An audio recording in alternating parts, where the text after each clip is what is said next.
Hey, Wolfie. How are ya?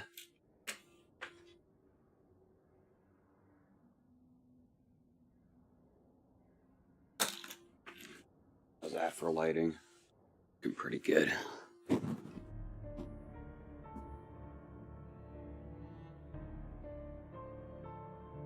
Yeah, alright. Decent.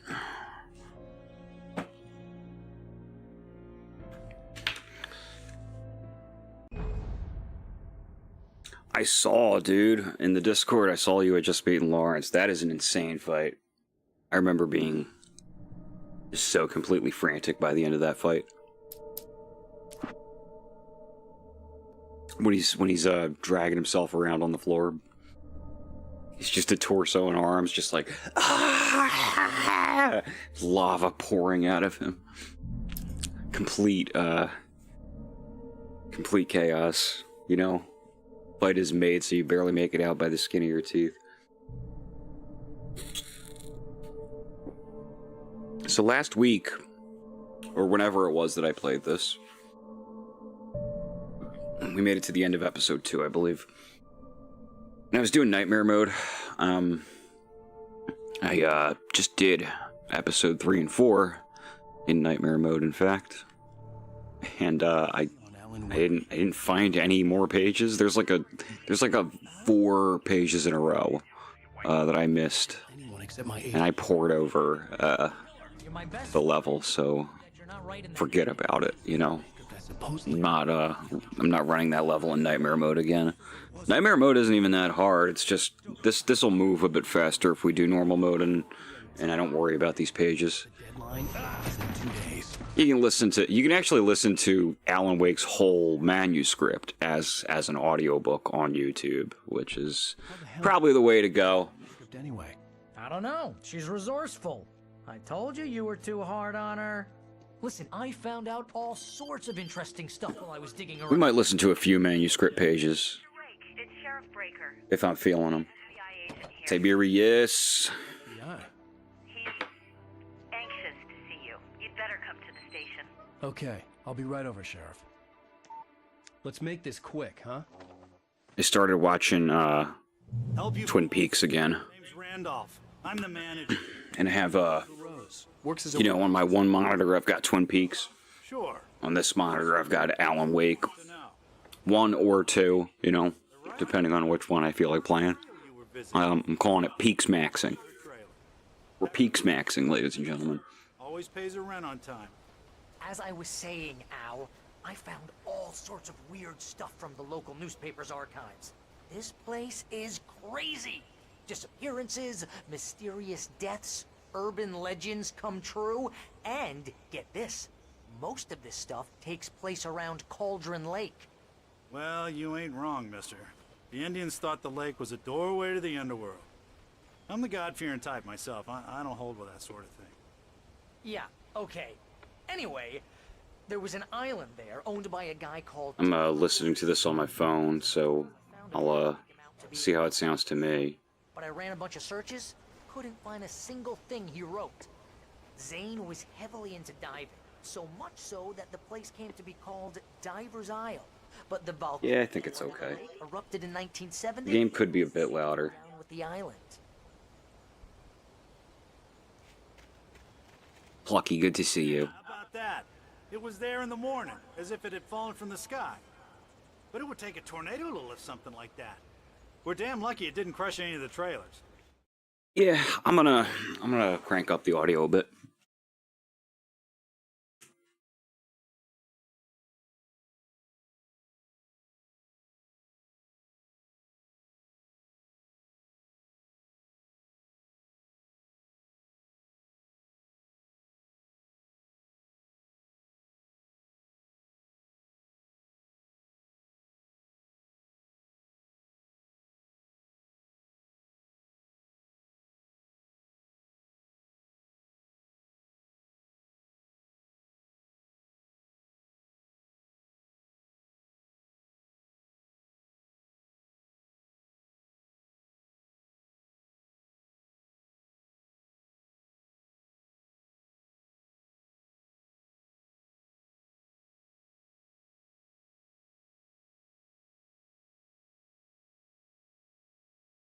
Okay, y'all tell me how it sounds. This might be a little drastic.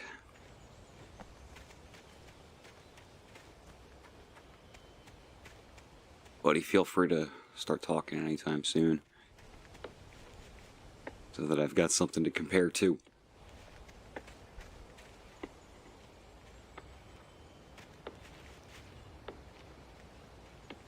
Yeah, I mean, I never actually listened to the manuscript straight through. I just listened to the pages as I got them. Cauldron Lake just a week earlier. They were lovers. Sure, Jagger's a local spook story. The Scratching Hag comes for you in the dark. Childish stuff like that. Anyway, Al, I'm just getting to the best part. Anyway, Al. Were written by Cynthia Weaver. I asked around, and she's that crazy bag lady you met. What, the lamp lady? She can be a little loopy, but she's not homeless or anything. Yeah, anyway, she knew both Jagger and Zane. Okay, cool, before they good. died, and she had some kind of a breakdown.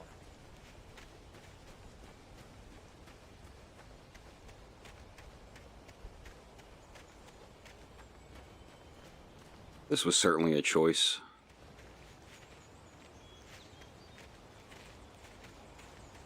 It's like, dude, I know where the place is. You really do not need to walk me here. Rose's trailer. You mind me asking what you want with her? None of your business. Talk to her, pal. This nosy-ass landlord.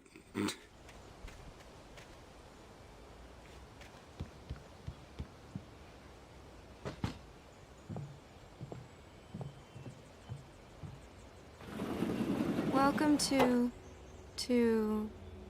Oh dear. Mr. Wake. I'm so glad you're here. Rose, you have my manuscript? Oh. Oh yes. Yes. Please, come in. Uh-huh. Hey, this is really good. I heard the Chuds are upset about the new Scott Pilgrim. My manuscript. Because they, I understood. they did something interesting. You need a muse to inspire you. Oh, for Barry? She doesn't have anything. Yeah, hey, I read that and I was like, oh, that sounds really interesting. Of course everybody's really upset. It sounds interesting. What? You're not supposed to release a Scott Pilgrim cartoon in 2023 and do something interesting with it?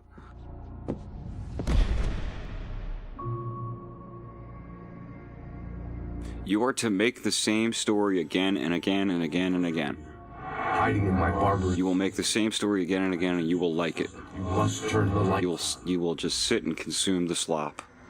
I promised I'd Oh, it's Scott Pilgrim, but now it's a cartoon. lovely wife It's exactly the same. Don't worry. Nothing's gonna happen. You'll never be challenged. finish what you started.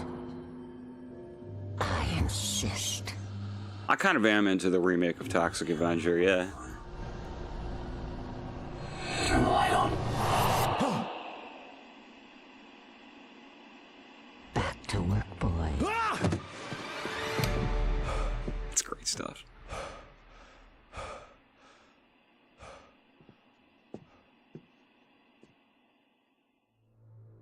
I felt nauseous, hungover. Only anger kept me going.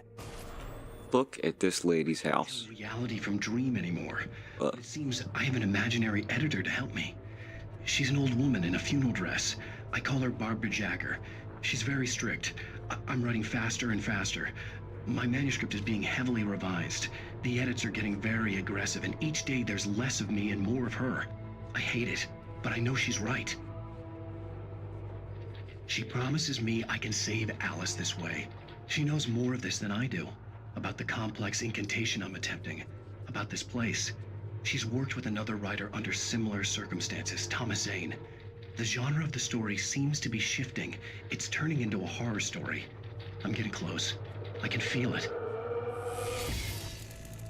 You forget that Alan just didn't know any better at first.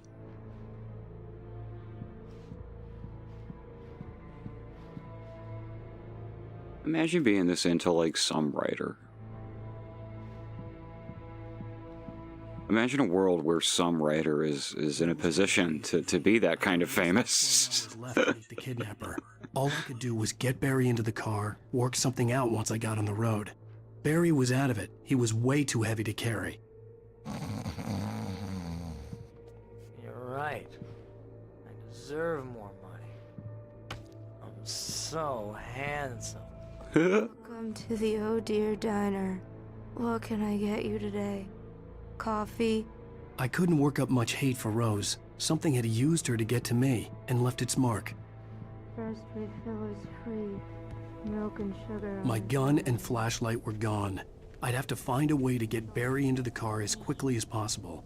There was no time to waste. Mr. Randolph liked Rose. That little smile she had. How she was still sweet when life had tried so hard to make her bitter. It wasn't any of his business what she did in her trailer. But those strangers, the writer and his smart-ass sidekick, looked like trouble. And they'd been in there for hours, way past her normal bedtime. He reached for the phone and called the sheriff's station.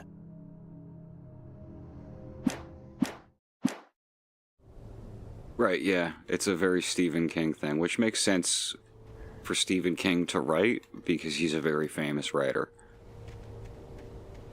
But it's like, I feel like it's not a real thing that exists anymore, the celebrity writer. George R.R. Martin was a celebrity writer, you know? I mean, he's still around. The weather's getting heavy. But, you know, he's not a rock star. I'm here talking to you and not home in bed. Once the weather takes a turn like this, I can... Rockstar persona seems kind of like antithetical to being a writer. Punctuated by the occasional plunge into nightmare. It's a very solitary activity. Just me? Well, perhaps it is. But I hope I can make the night a little bit easier to get through. Caller, you're on KBF FM. Hey, Pat, it's Walt Snyder. What's on your mind, Walt? Well, I ain't the way you are, but, well, I can't sleep either, you know? I just been staring out the window here, trying to make sense of it all, but, I ain't been drinking either. It was low in 2010. It's got to be much lower by now. Man with a problem, Walt. I had argument with Danny, and, then I got in trouble with the law, and, I'm just, well... I heard something like that, Walt. Yeah, well, Danny's my best friend, and, they let me on bail today, and now I'm just alone here at the window, waiting. Man, and there's something in the air tonight, man. I was just outside looking up at the sky above our broadcast tower thinking the same thing. What are you waiting for, Walt? I don't know. Something's gonna happen. I think I better go. Well, Walt, maybe... No, thanks, Pat. Well, good luck to you, Walt. Hang in there. Let's take a little break, folks. This weather's really something else. Everyone out there having an easy time.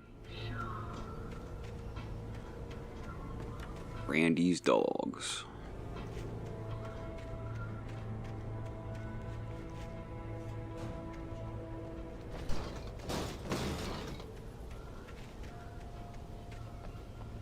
It's like a real throwback, the idea that a writer could be the kind of famous that Alan is, where he's like on talk shows.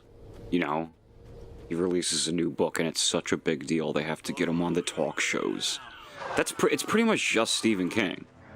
There's no other writer that's like that famous. And he's not that famous anymore. FBI! Get him up, Hemingway! You're under arrest! Hemingway. Muscle, I'll unload right in your goddamn face! Stay right where you are, Spillane!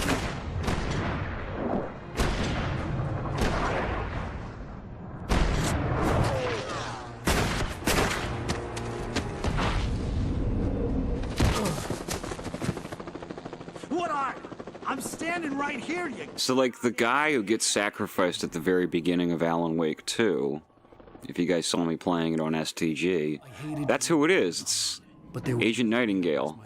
Just this like, alcoholic asshole who hates Alan Wake for no real reason. At least as far as I could tell. He's not very well characterized. I'm not sure what they were going for with Agent Nightingale. He just shows up and he hates Alan.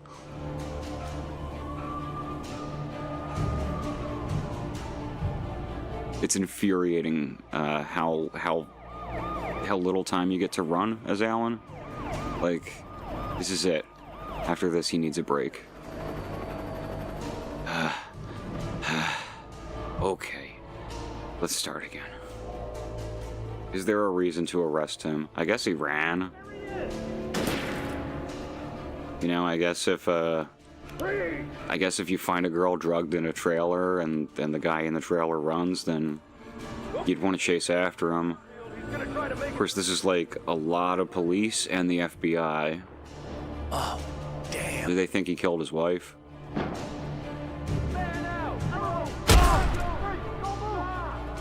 For them to show up. I mean, the landlord called the cops. It was in the manuscript page. But yeah, it's like a lot of cops. It's like a little crazy. I guess he was like intercepted by a local cop, right? The sheriff, who just kind of like let him go. And it's like, okay, Carl Stuckey's dead. Alan was around. What's going on here? Like, I thought it was weird that nothing came of it, so I guess this is something coming of it. The police get a call that Alan Wake is at this trailer.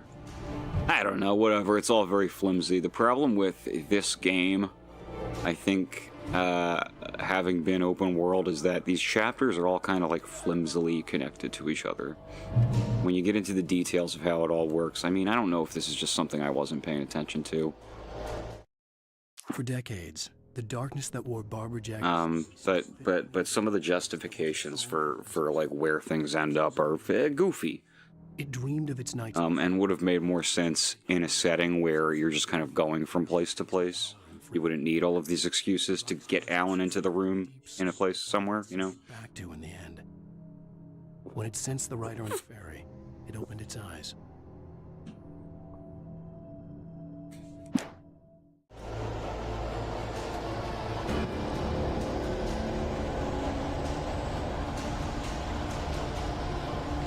This chase sequence goes on forever, and they can't really catch you. Unless you run into them. If you turn around and run into them, then they'll shoot you dead, but, like, that's it.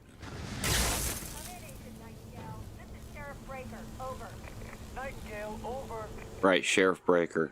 That's the sheriff that's, like, weirdly trusting of Alan.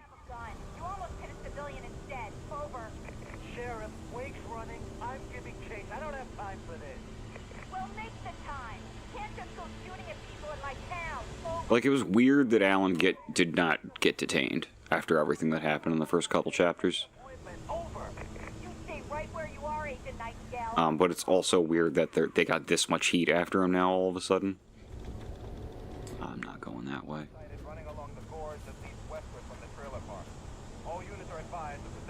Yeah.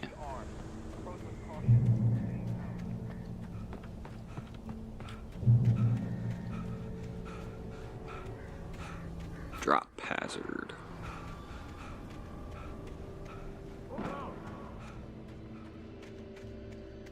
Search the area. I like this little sequence. See, they're.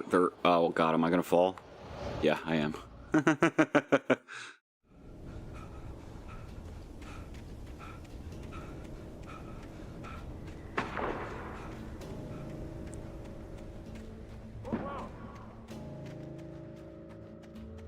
Search the area.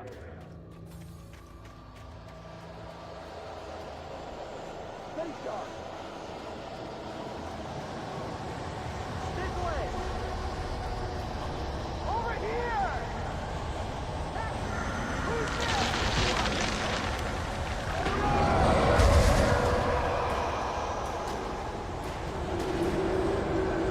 Yeah, I don't think they're gonna make it out there.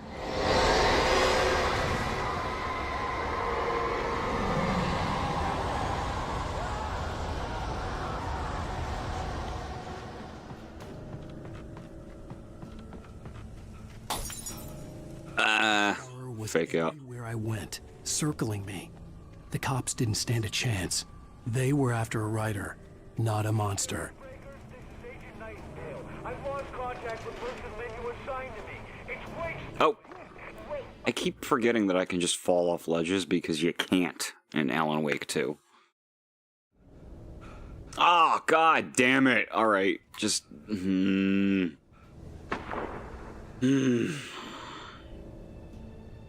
Okay. Search the area.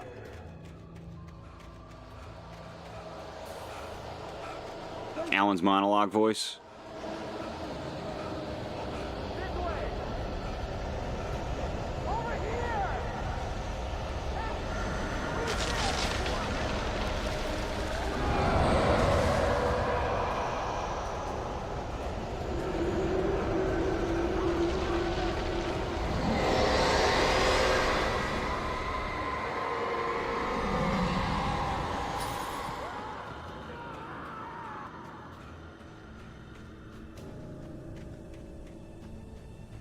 I guess I might say so.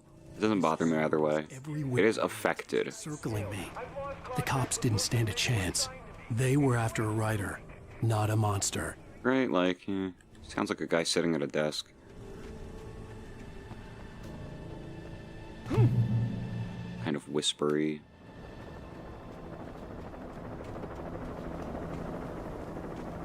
I don't know about Keanu. Whoa. You on the ground. Hold it right there. No. There's nowhere to run. Can't see me. Oh.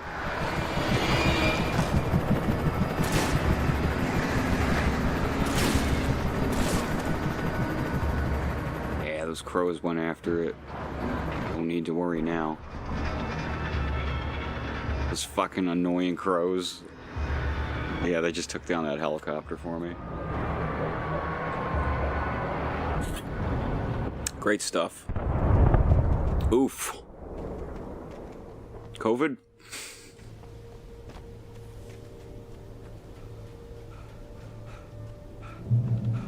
You see that big explosion?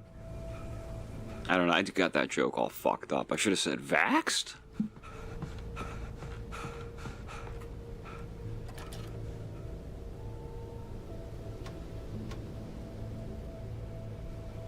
Oh yeah, there they are. They crashed that helicopter.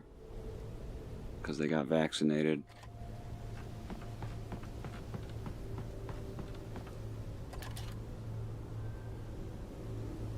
I could see the lights of the radio station in the distance. Yeah. Getting vaccinated causes you to die in a helicopter crash. One of the more obscure theories they don't tell you about. James, Mulligan, Thornton, come in. Over. Thornton here. James, we got both Wheeler and Rose in custody. They didn't put up a fight or anything. Why, they were... Hey, what are you doing? Come on. Sit down and give me that. James, Mulligan here. Over. Go ahead, Mulligan. Over. We got Wheeler and Rose here. Wheeler's drunk or hopped up on something. Speaking of which, that Fed had a pretty distinctive whiff of Otis Scotch about it. Rose, they didn't even note the way she's behaving. They were like, that's just Rose. I don't have anything on that, Deputy Mulligan. Over. Well, whatever. Anyway, Rose... Good to see you, Travis F., by the way. You better get Doc in to take a look at both. Over. Gotcha. You better get them here quickly. The, Fed's gonna want to interview Wheeler. Over. Oh, yeah, I bet he does. Looks like they have a lot in common. They should have taken, ivermectin. They would have survived the crash.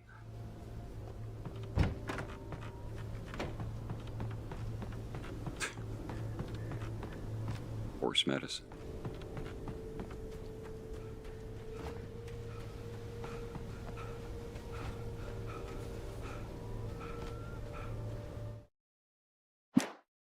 Oh, right. I keep wanting to check my map. My map that I don't fucking have because it's Alan Wake 1. There's no map. Excuse me. There's only the radar, which says I'm going the wrong way.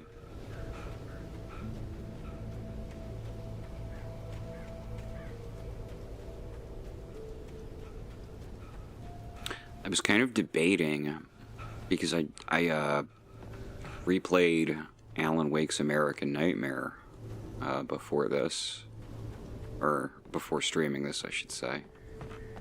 I was sort of going back and forth, like, should I... This is, I did this. Being a dumbass. Ah, yes. Here we go. Because it's weird. It's... Imagine that the broadcast tower in the distance was part of the local radio station. Maine seemed like a decent guy. Perhaps he could give me directions to the coal mine. American Nightmare is them sort of trying to do a quasi-Alan Wake sequel to drum up interest. And, it didn't, get him there, obviously, and... Shadows clung to the gate. The darkness that was after me was trying to stop me.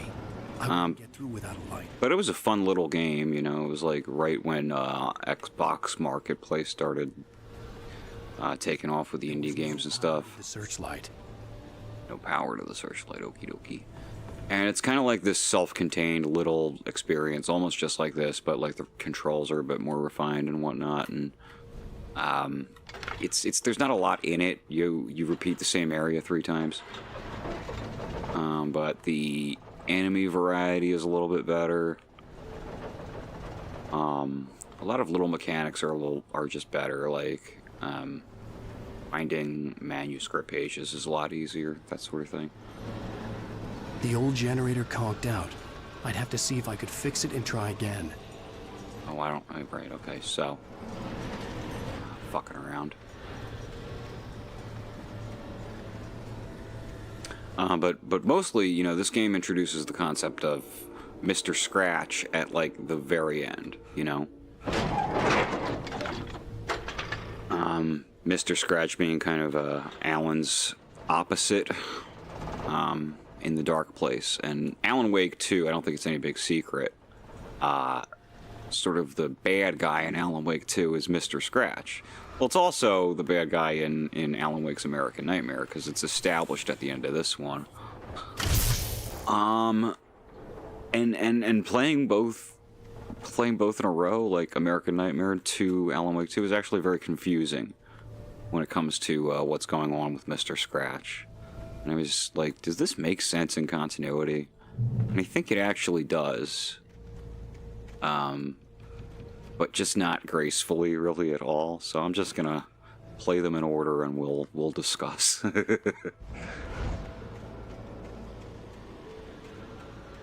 don't think this is a series that's afraid of retconning stuff, or because it's like you can kind of get away with it.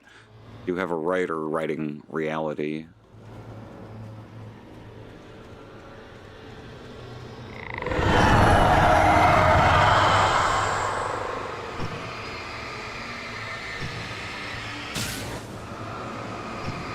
Try not to blow up that battery if I don't have to.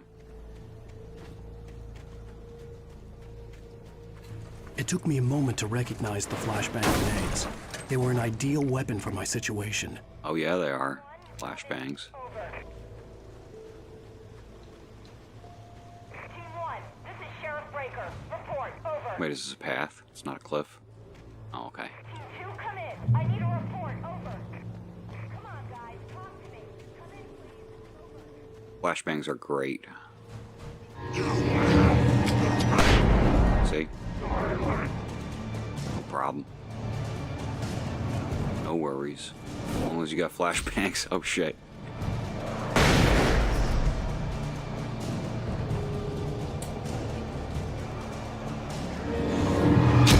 Nope.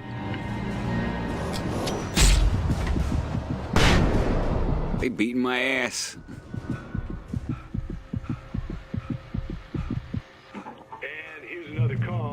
You're on KBFFM with Pat Maine. It's Milt Peabody, Pat. What's on your mind, Milt? Well, I live near the trailer park, Pat, and there's a big ruckus going on over there. It's just up the road from me, too. What's going on, do you know?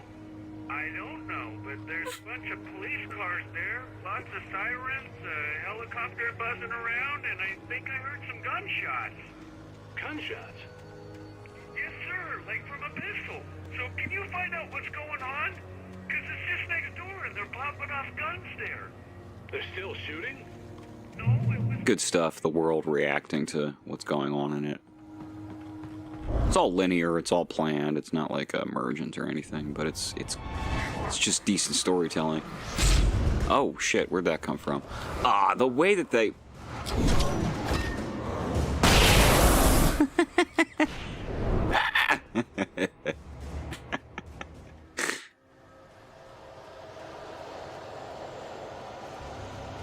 They misdirect you.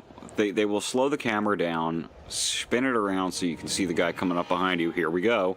But there's another one to my right and another one right in front. So like, no, do not react to the one in front, behind you. Don't react to the one you can see.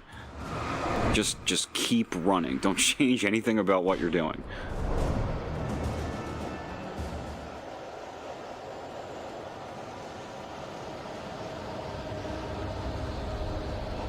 Jesse wasn't Jesse from Square Table Gaming, my brother. It occurred to me I'm not on STG, so it's like, do I have to explain? Well, everybody here knows. Where'd you go? Where'd you go?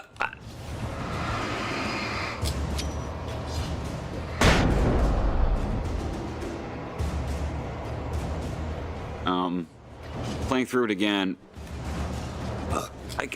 There's like little like issues with it for sure. It's definitely like a lesser Resident Evil kind of deal. Modern Resident Evil, I should say. They're just doing that. Controls more or less the same, but worse. That said, it doesn't suck or anything. It's better than this. This is very unique though. There's really nothing else like this. Here you go.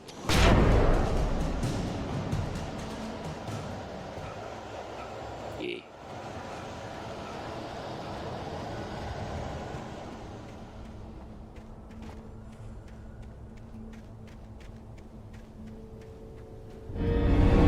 More. Here. Eat that. Walk. 2 more flashbangs.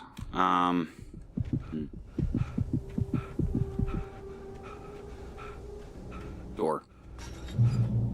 Light. Aw, yeah. Lend me a car to get to the coal mine. Yeah, it's weird. Like, why do they misdirect you? What do you mean?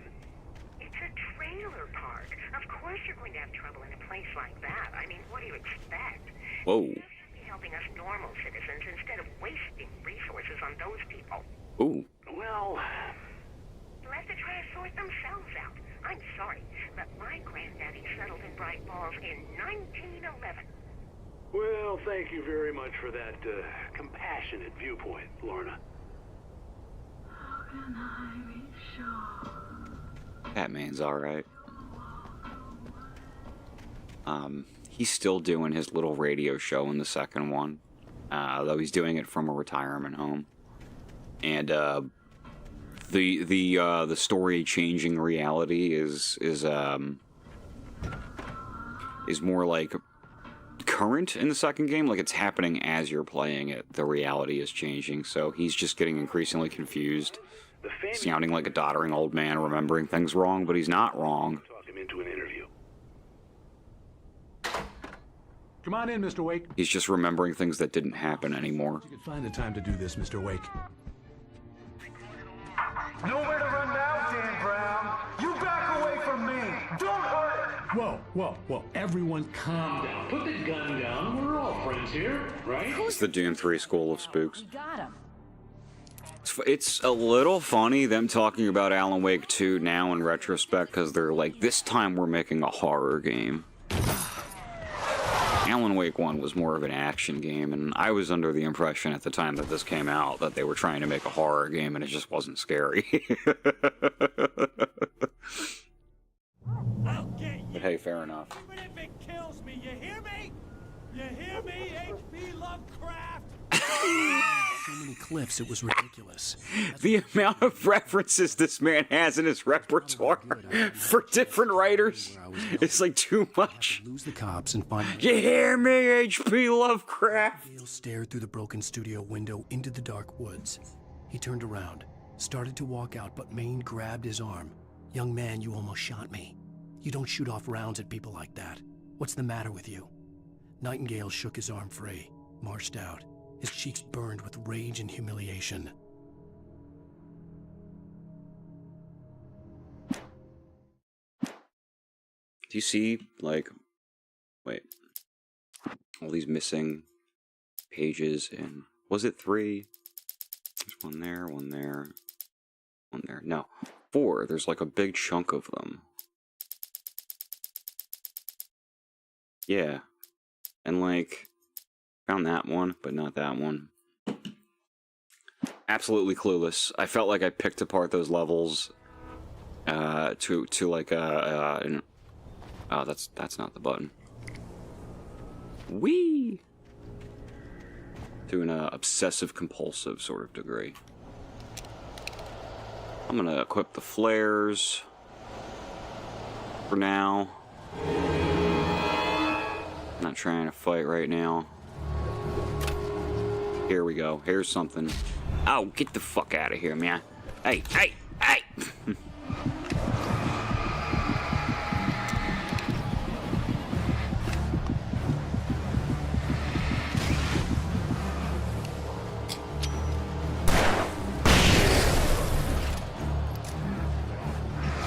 This is going very awkwardly. I'm better at the game than this. I'll get out of Alan Wake 2 mode very shortly, I promise. Every time I go back and forth, I'm trying to play... I try to play Alan Wake 2 like Alan Wake 1, and I try to play Alan Wake 1 like Alan Wake 2. These games are 13 years apart, so you can imagine... God damn it! Did the generator summon you?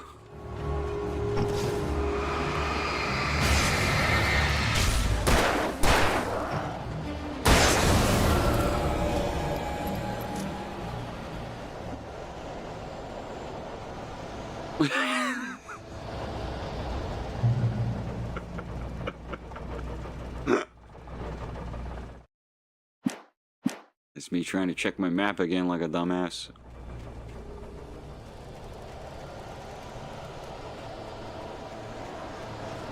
That one was weird. There was... Oh.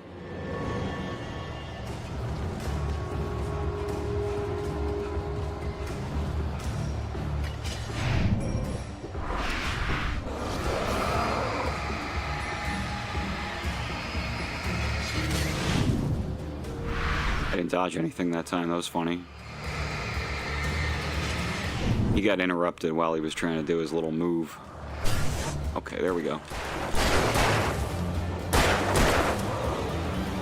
I am out of ammo? You're kidding me. Oh, fuck. No melee or anything? No. No, there's really not. Okay. Okay, have a flashbang. Boy, what a mess. You would think I was playing on Nightmare mode. Nightmare mode is no problem, by the way. Nightmare... Oh, fuck! Nightmare mode is just like... Ugh, they take way more bullets. I may have missed a cache somewhere or something, because I'm just, like, flying through. There was no sensible reason for the power. I think you're sort of supposed to be low at this point. It was almost as if they'd been left for someone like me to use. Yeah. Yeah. You're supposed to get your shotgun here. It's like empowering, you know?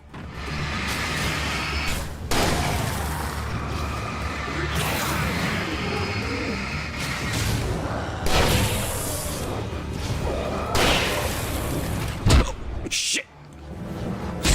Ugh. God damn it!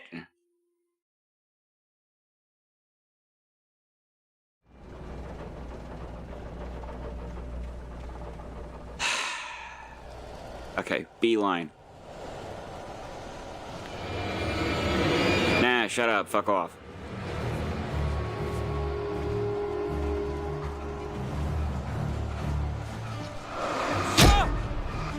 Okay. Dodge didn't work. It's weird when the dodge doesn't work. No sensible reason for it. A little weird. It's weird when you're doing the move and it's not doing anything. Actually, it's funny how inconsistent the dodge is in both games. I don't know what happened.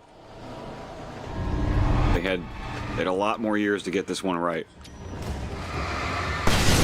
Very good. Very good. Much better. That's the move. So I've got 12 bullets. I'm about to get a shotgun. They did me a favor killing me when you think about it. Reason for the power company work lights to be here. More flashbang, more revolver. Very good. Someone like me to use.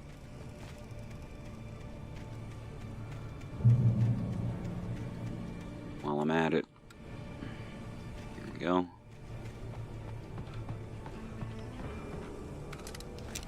Okay. Let's run out that way. This way. Yeah. No! Get the fuck out of here!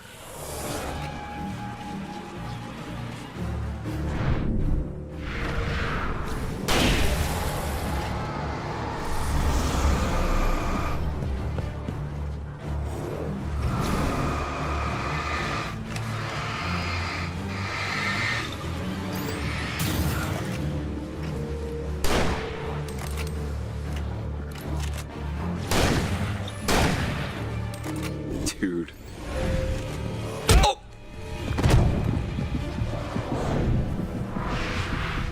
Suck, Alan!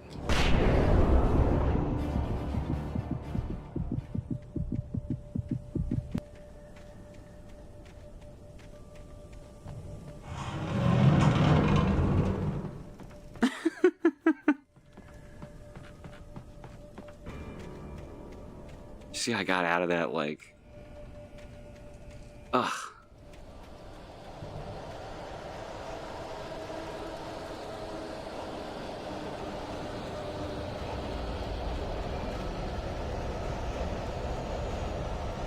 Really just barely survived that whole encounter.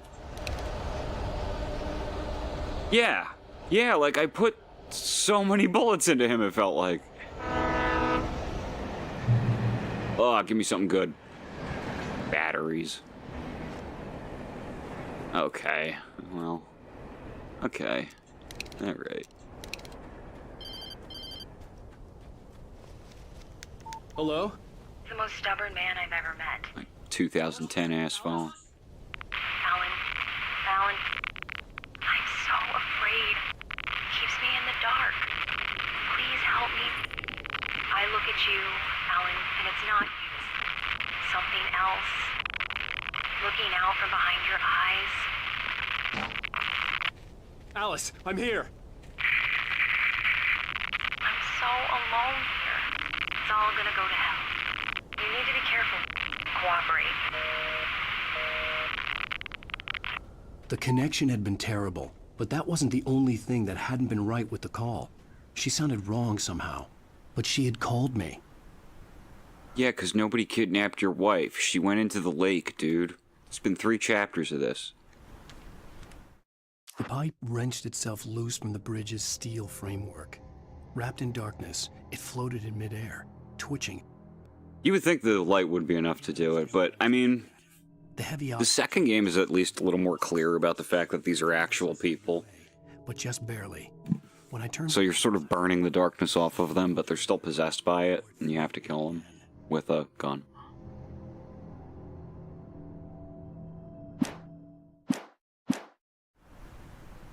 Alan Wake is also weird about, like, you know, these are basically zombies. These used to be people. Up ahead, and a warehouse of some sort on the opposite shore. I hoped I could find a car from there. But there's like hundreds and hundreds of these guys coming after you, so it's not incredibly well justified. The town only has so many people in it.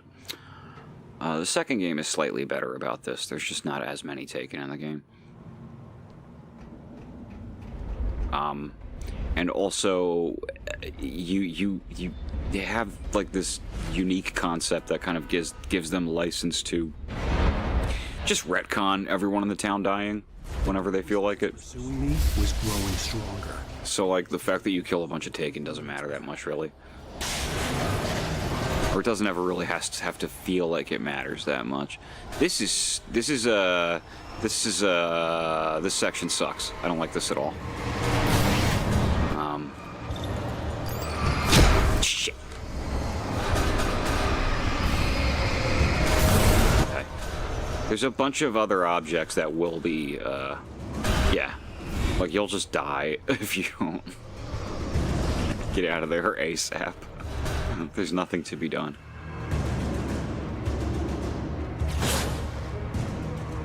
What was that hissing noise behind me? Oh! Oh, okay. Oh, okay! Okay. Oh, okay, we're gonna fall. We're gonna fall. That was weird. Opposite shore. I hoped I could find a car from there.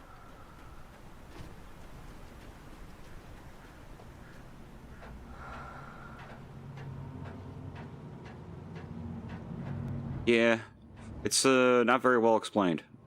I mean, why did the shadows possess like objects too?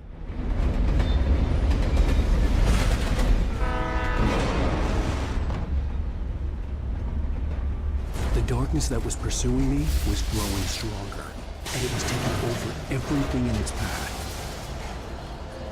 What the hell? I just slide through here. So if I could just slide through.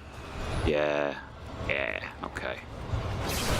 Forget about everything else. Let's just go.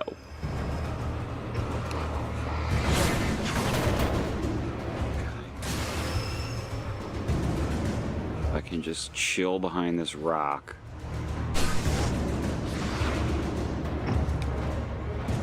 Okay. Better.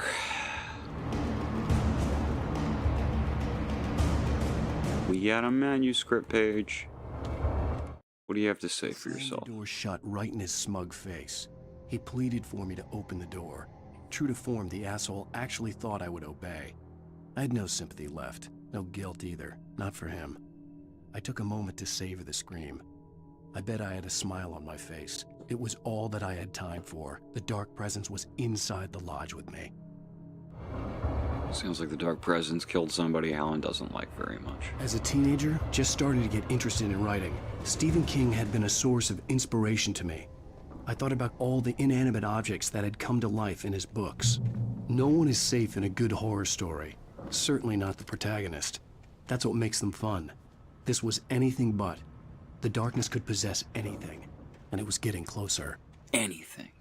People, wheelbarrows. The sky was the limit, really.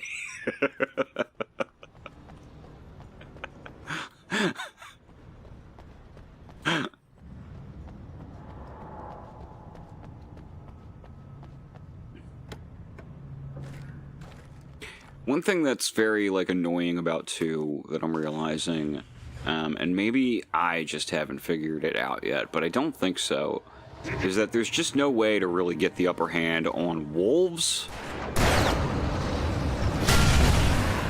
And, those... Ah, fuck this. God damn it! I dodged you, you fucking prick! Oh, just kill me already. Forget about it. I've got, like, 1 hit.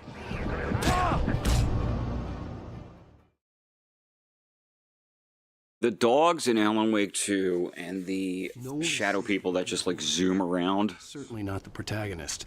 That's what makes them fun. There's just, like, no clear way to take care of them, it Darkness could seems. possess anything, and it was getting closer.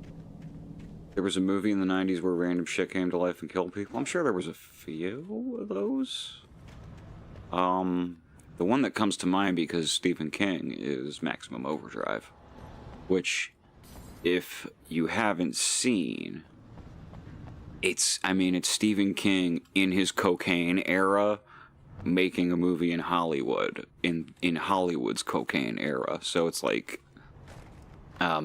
it's like the movie was written by cocaine.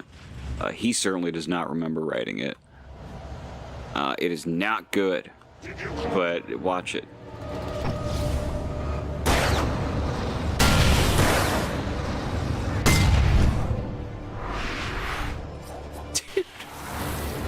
God damn it. Okay, not bad. Better this time.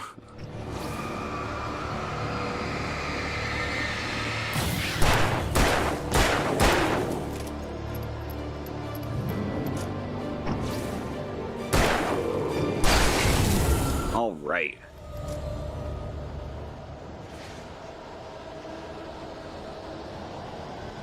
Yeah, the Mangler. What if a laundry machine was evil and killed people? Love the Mangler. The Mangler, that's a fucking classic right there.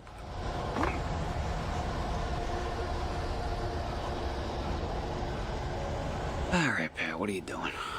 Yeah, through here.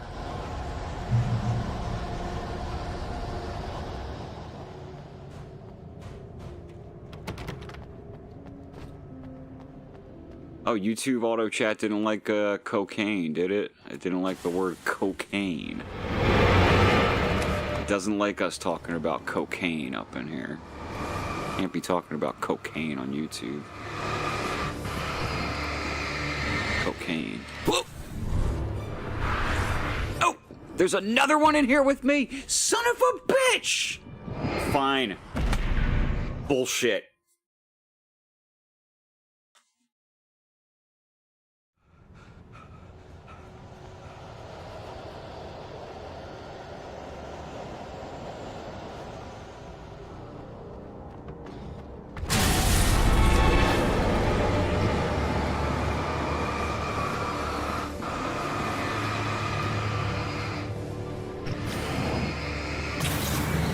Where's the... Amazing. You have just enough time to get the darkness off of this dude.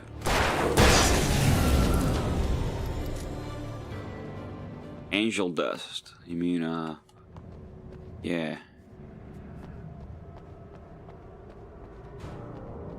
You ever tried sugar or PCP? Being light, you can hurt them. YouTube's only down with, like, yeah, you can't talk about, like, cocaine on YouTube. You could talk about crocodile. Aw, Night Springs. Hell yeah, we got another episode of Night Springs to check out. Thin veneer of desperate self-delusion, covering a vast cosmos of madness and horror. This is honestly pretty missed from Alan Wake 2. I wish they had made more Night Springs episodes. There's a Night Springs DLC coming, though, so... A family we'll see. Journalist Alvin Durleth's trip to study the local customs of an insular community in Night Springs has been less than successful. Until tonight. YouTube only cares about the English drugs. Well, I'm glad you changed your minds about this. Ancient customs, local mythology. My editor loves this kind of stuff. Well, Mr. Durleth, we don't want... I do like the lumberjack commercials. They're great. The seriousness of your intent. Oh, I am serious. My favorite one is, Stay out of your way and observe. I think they're selling beer. Thought you could assist. And, I'm afraid we are a man short. It's like... Provide you with an... Yako's like, oh, I can't drink that beer. I'm too busy wearing a turtleneck and drinking wine. And then he turns towards the camera and goes, like an asshole.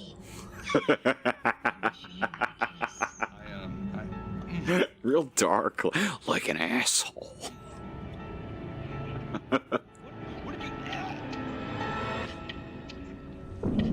Wasn't paying attention to what happened. Oh, Mr. Durleth, you have well pleased Nixie Perka, the dweller in flesh. Your body shall host his 1,000 young, and all shall be glory. Oh, good for her. Shh, darling, be calm. It didn't like the word racist? Are you kidding me? Alvin Durleth learned a harsh lesson. If you go looking for mythology, I get paranoid about the fact that, like, the closed captions are activated automatically. So, like, every time I post one of these, there's a little machine cataloging all the crazy shit I've said.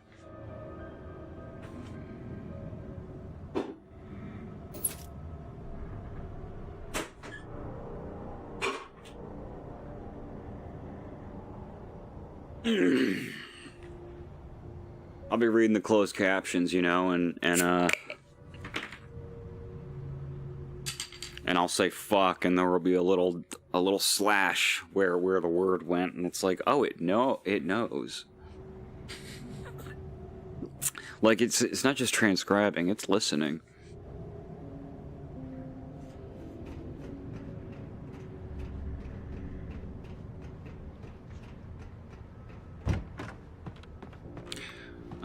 Anytime you talk about, like, or you allude to in too direct of a way surged towards me. To everything loose from the ground into like tugging at ass in Asian and through my ass in nation asses in nations. You know what I mean? You know the word I'm trying to say. Somehow I managed. The thing that got Shinzo Abe. Cast me away. I fell toward the dark waters of the lake. Far. Did I fool it? But, like, anytime that sort of thing comes up, it, like, censors it. Which made it, you know, kind of funny. It's like you're playing Metal Gear Solid. You're not a radical or anything. Not your fault that Metal Gear Solid keeps killing presidents.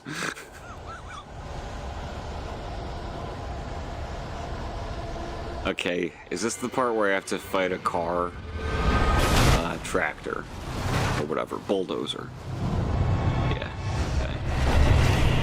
This was real bullshit on Nightmare Mode, to be perfectly honest. Because, like, everything just has more HP. That's all it is. Oh. Whoops.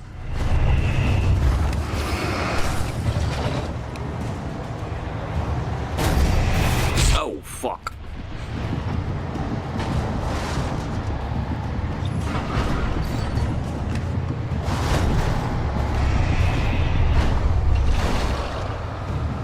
If I could just get rid of this thing, then we're all good. I don't care about fighting these dudes. Come on, before you hit me. We killed each other.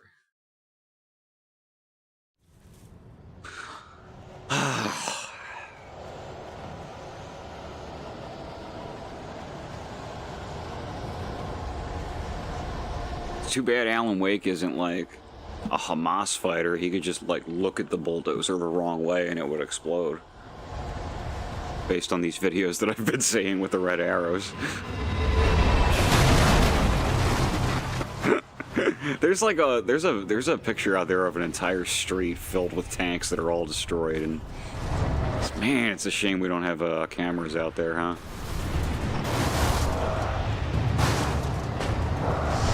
Look at them all just getting run over.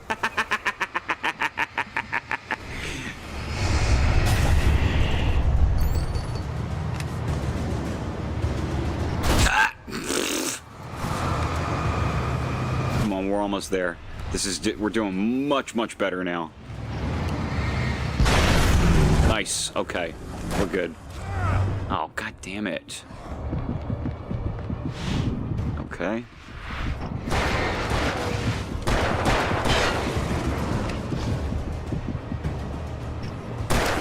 I don't know if y'all saw, but that dodge, I executed that dodge before that guy even thought about swinging his weapon at me. Which means that the timing on it is pretty fucked up. It means that sometimes if you've seen the animation, if you've seen one frame of it, it's already too late. Again, I cannot believe this situation hasn't been fixed with Alan Wake 2. A completely different gameplay style and everything. And still the dodges feel just funky.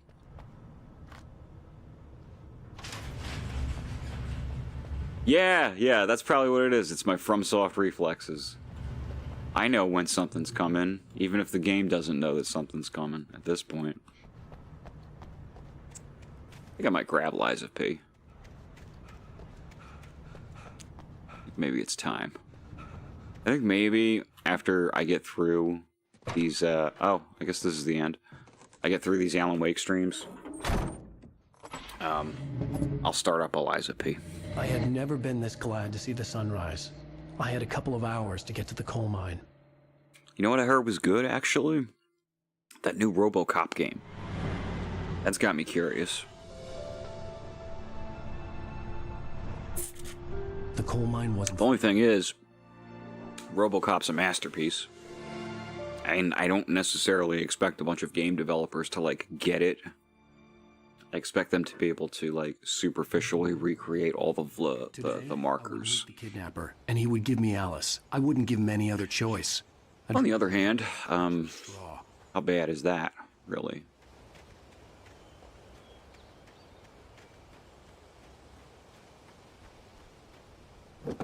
Like, I heard they let you shoot people in the dick, so they get RoboCop at least that much. Little by little, without realizing it, I'd come to believe that the story in the manuscript was coming true. I'm sure it's faithful, but, like, RoboCop 2 is faithful to RoboCop 1, but there's a part of the secret sauce is still missing. You know what I mean? The narrative had taken me deeper and deeper into dark waters. Alice had been taken from me. Barry was probably in jail. I was a fugitive from the FBI. The whole world taken over by the dark presence was trying to destroy me. It all felt real, but it matched a textbook case of insanity.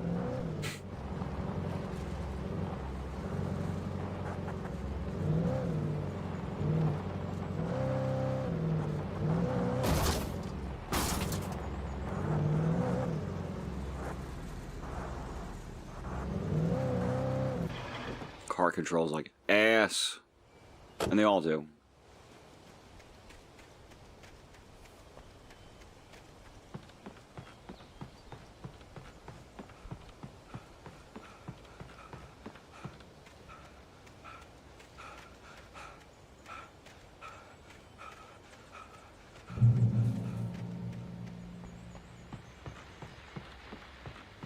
We got a radio. This is Pat Main, and you're listening to KBF-FM. Folks, I want to apologize for kind of abandoning you to that looping music track last night, but I was detained.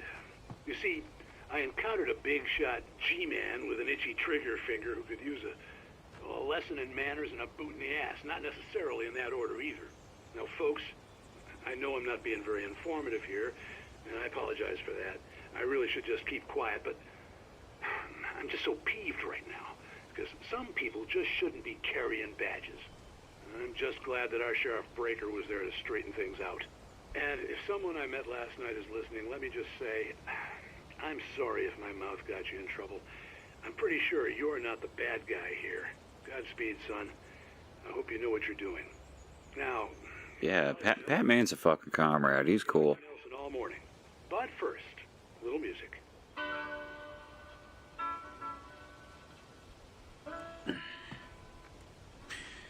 It was nice to see him still kicking in Alan Wake 2, still doing the radio thing. Again, I'm trying to look at my map that I don't have because I'm used to Alan Wake 2.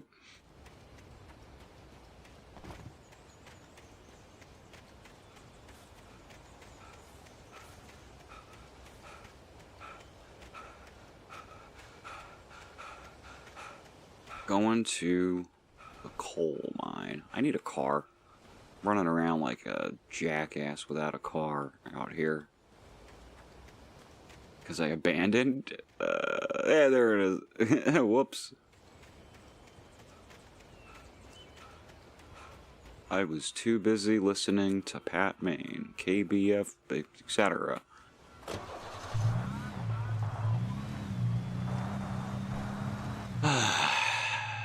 Sorry we didn't stream yesterday on STG, by the way.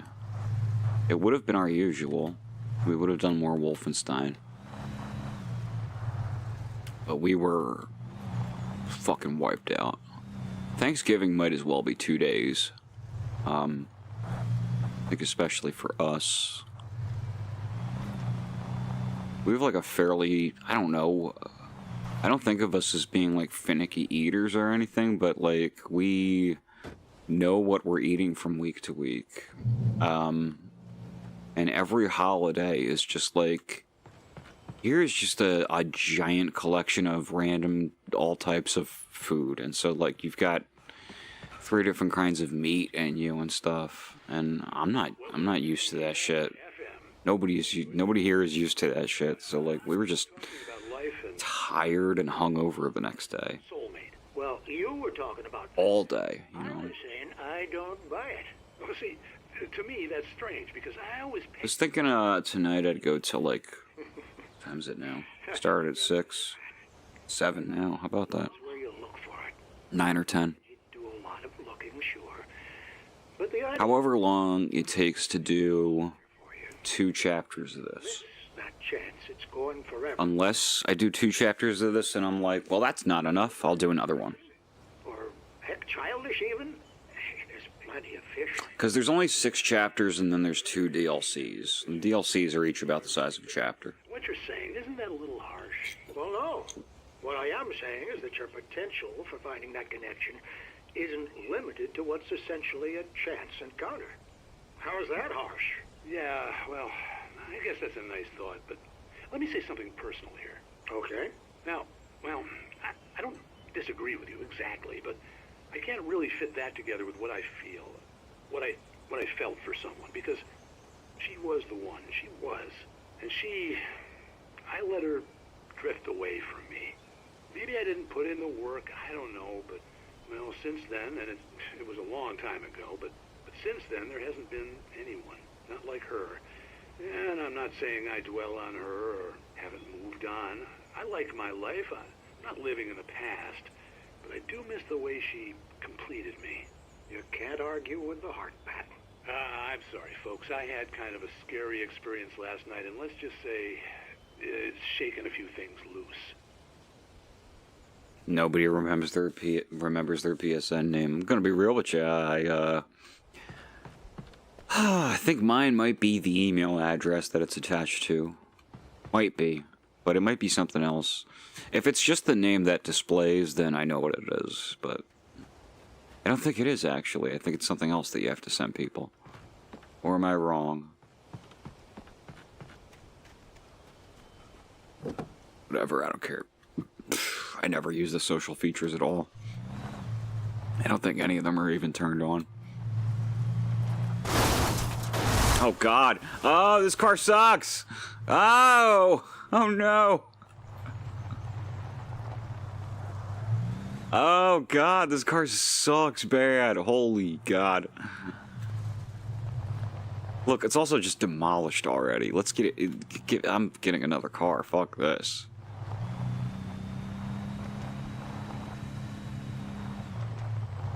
Okay, this one. I don't think this is gonna be good. Is this the one that I was in before and I just screwed up? I don't know. Cars all look the same to me. I have car blindness.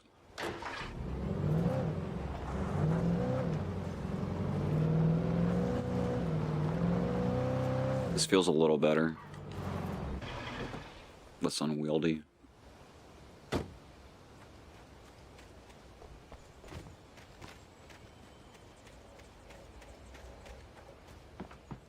What do we got? Give me something good.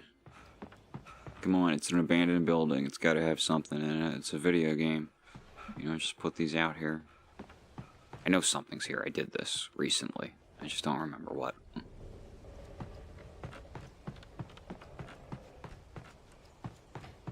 Manuscript page that I've gotten like 3 times by now. Spying on the writer on the ferry had been a disappointment. His boss had made Wake out to be something special, but Maude hadn't been impressed. He'd gotten a good long look at the wife, though, and he liked what he saw. Maude had fantasized about goading Wake into a fight, but it hadn't happened. Still, he'd get his chance to see if the writer had anything in him. He'd been promised as much. Gross.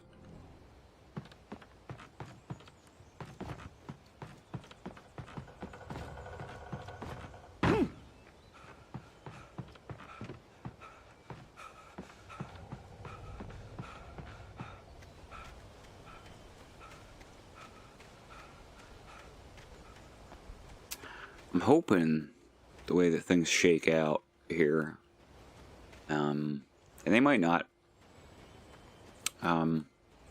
It's just going to depend on time. There's a patch coming out for Alan Wake 2. That's I don't even know if it's necessarily DLC coming up next, so much as it's just like a few new features, right? New Game Plus being the main thing, which I'm very, very eager to play. It would be really great I was supposed to meet if it was out by the time we got to Alan Wake 2 for the streams here. Quiet. It was a museum now.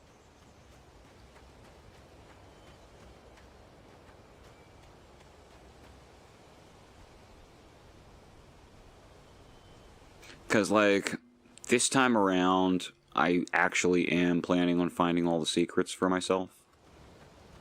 And once I've got them all, I could start a new Game Plus and just, like, do whatever that offers and not worry about anything else.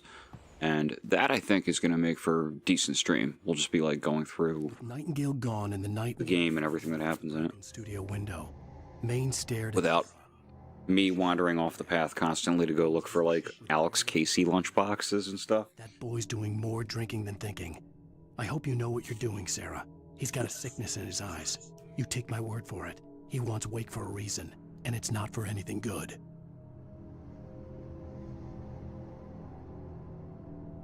This element of the story is so strange.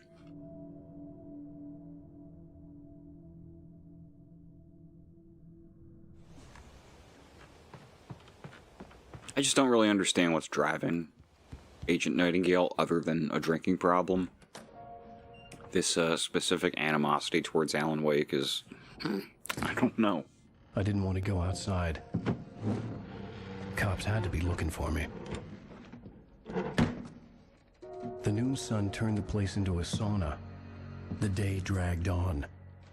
Different scenarios ran through my mind. Ways of how I'd torture the kidnapper to get Alice back. Or the different horrible things he could have done to her. I imagined her dead. I had no way of knowing she was still alive. It was killing me.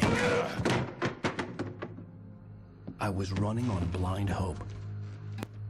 It was all a waste of time. The bastard never showed up.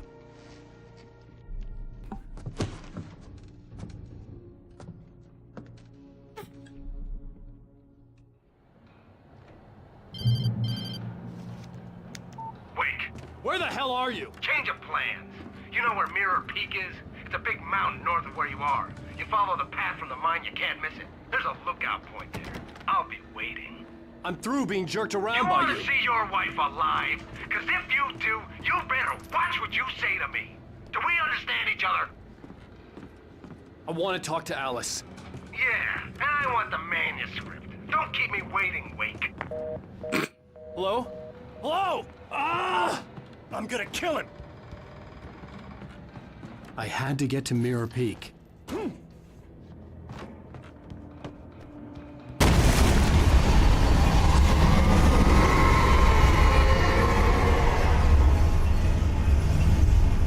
It was close. Maybe closer than ever before. How do I get out of here?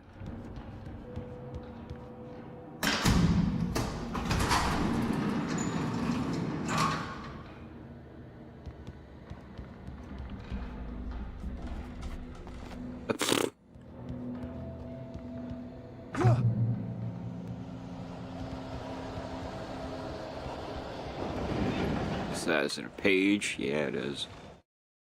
Thomas Zane in love with Barbara Jagger. Fell for Barbara Jagger. It happened fast. She was young, vibrant, and beautiful, full of life. He had never been a very happy man, and without any seeming effort, she had changed all that. Zane felt good for the first time in his life. Everything she did was another piece of a jigsaw puzzle he hadn't even known he'd been missing. And best of all, she made the words flow, strong and sharp. Tiberius, that's a really interesting observation.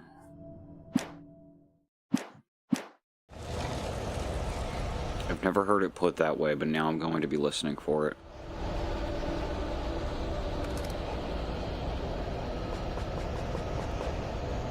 Yeah, where's Zine been at? I was wondering about that. Just asked Mickey the other day if she had seen Zine in a bit.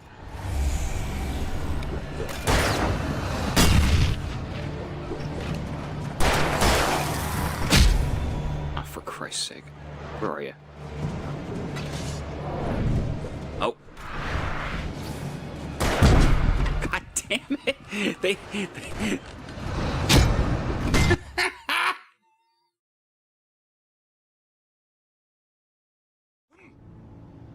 It is directed by a non-native English speaker. I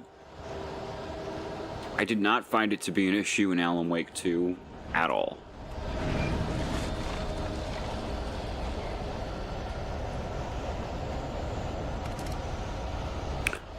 And this has its awkward bits, but it's also like, yeah, it was 2010. Video games were still kind of awkward in 2010, right?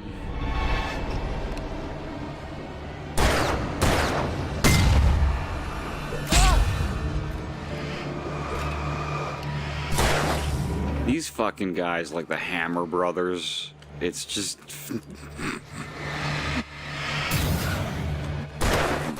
Mario Brothers ass bad dudes. Oh, Christ. Get out of here. Alright. Now you. Do I have... Yeah, I do have a shotgun.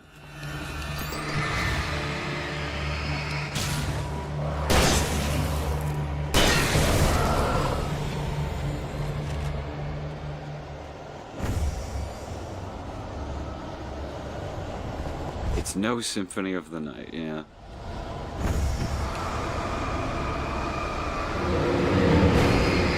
I mean, how could anything ever be as good as the voice acting in Symphony of the Night? Let's be real. Yeah, that did it. Nice.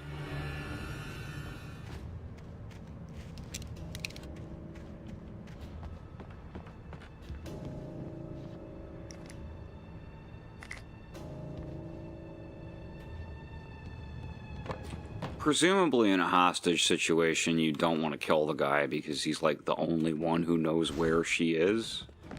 Hey,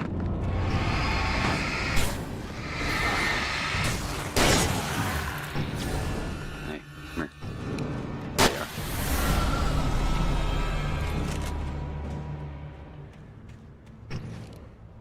Like, otherwise I'm right there with you.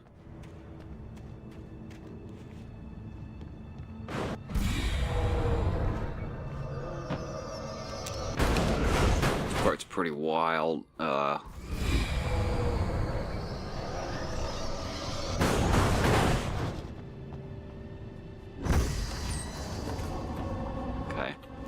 No, don't fall in there just yet. There we go. Did I get you? Nah, you're still in there, you prick. Alright, I'll get you on the next go.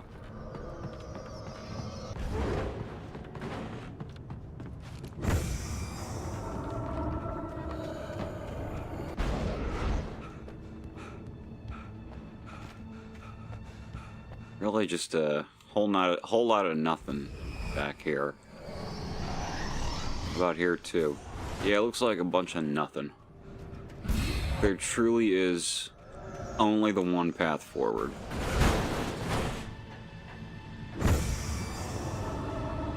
One more flashbang, what the hell? Yep, it worked.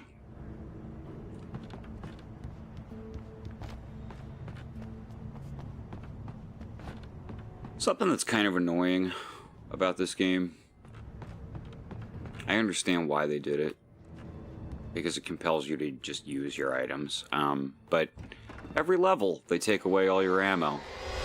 What the hell? All your guns, everything, you just have to go get them again.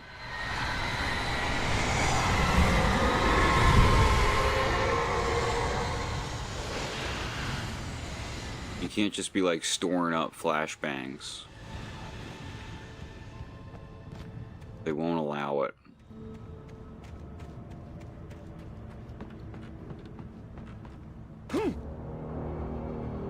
The only way to reach the hillside ahead was to go through the building. I had to find a way to avoid electrocution. Well, that's not going to be any problem.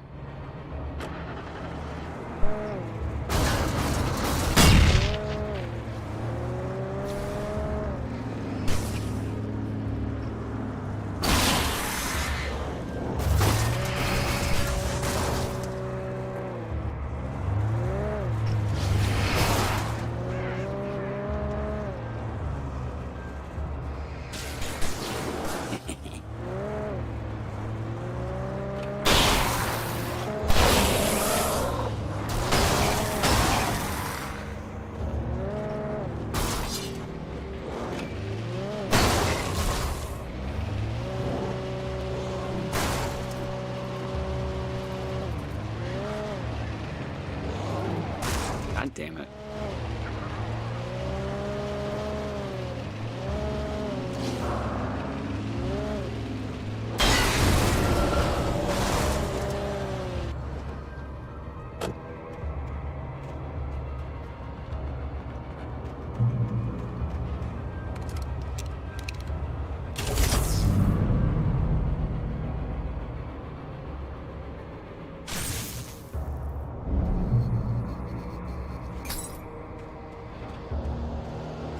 You joke, Plucky, but Alan is often writing things into the story to help himself out.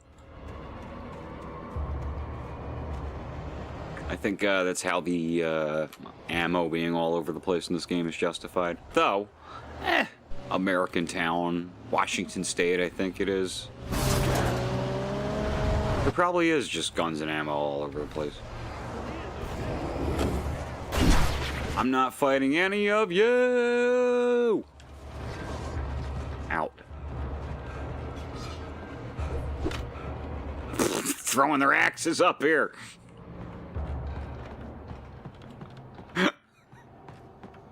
Weak.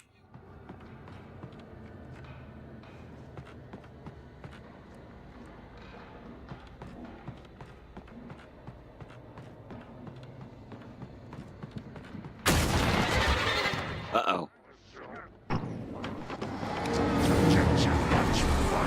Oh, we got a flare?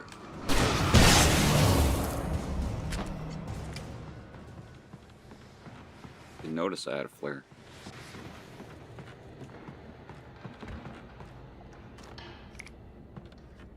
No.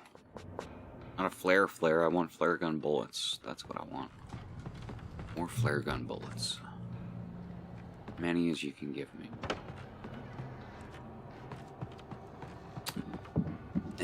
Okay, I'll switch to the revolver. You know what? Flare gun, fuck it. Yeah, forget about all that.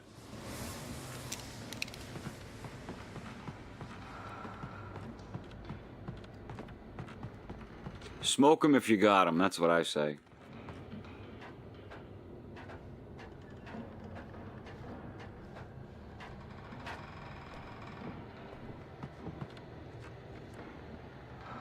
Oh yeah, that's the thing, is I don't have many doubts that I would behave like heroically in situations like this. I'm sure a lot of people do. I'm sure a lot of people are concerned about being cowards, but I just fucking like don't care that much about my life at this point. It's fine. Just the nerve. I don't think that I can easily see prioritizing somebody else's life over mine, for sure. Enough for the purposes of the Dark Presence, but for anything more elaborate, as with the writer, it was different. I've done nearly 40 years of this. I'm only gonna get so many more. It's fine. Yeah, like it's not even like heroism at this point. Like if you're 18 and you and you're putting your life on the line, that's impressive. But if you're like my age, get the fuck out of here. It's like bare minimum.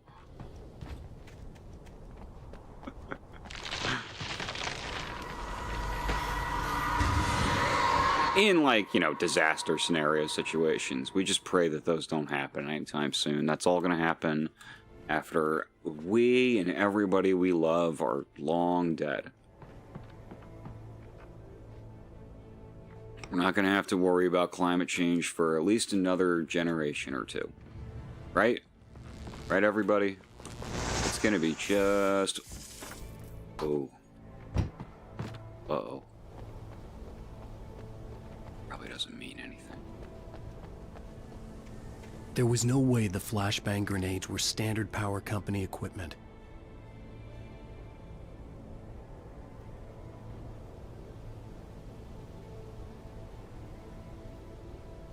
Well, yeah. I mean, I'm not going out there for some stranger. I do still enjoy my life.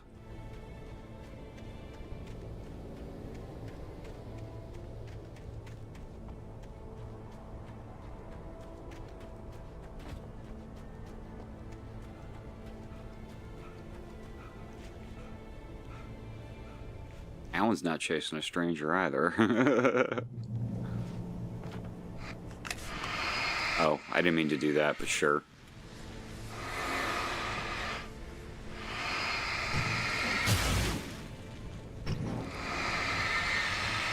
just these random shadow puddles. Take them out so you don't step in them. They're like annoying little landmines. Can I get in this? Nah.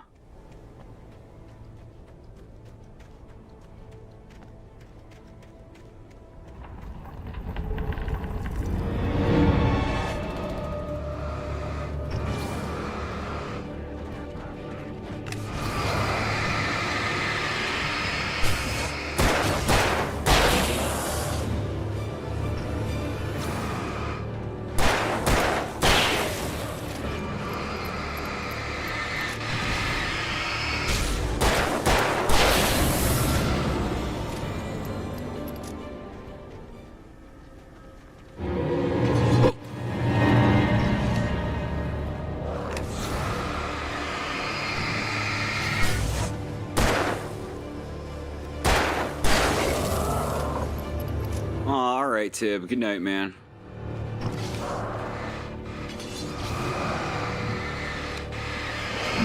Oh! At least that one just kind of dove into the scene. He wasn't, like, preparing an attack. Ah! I should have dodged that.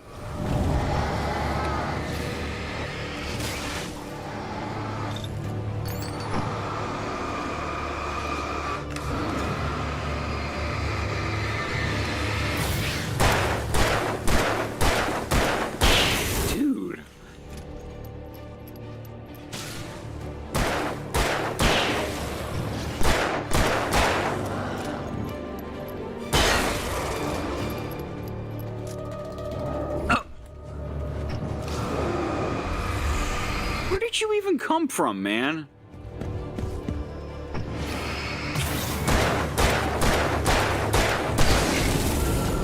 Okay.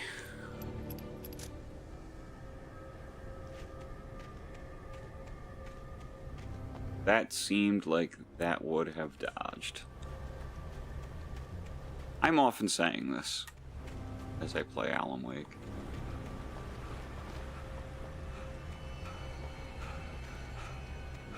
Remedy has got to be my favorite game studio that just doesn't make the best games. They make the most artistically uncompromising games, and that's enough for me. Behind me, swaying on his feet, looking as ill as I felt. Agent Nightingale stood on the other side of the bars with Sheriff Breaker. Nightingale had a stack of manuscript pages in his hand. He seemed unhinged as he gloated. Well, I've got you now, Raymond Chandler. It's all here. Raymond all Chandler. The evidence, including conspiracy to murder a federal agent. I just feel like the character comes off as, like, ignorant to the point of illiteracy. You wouldn't have all these references.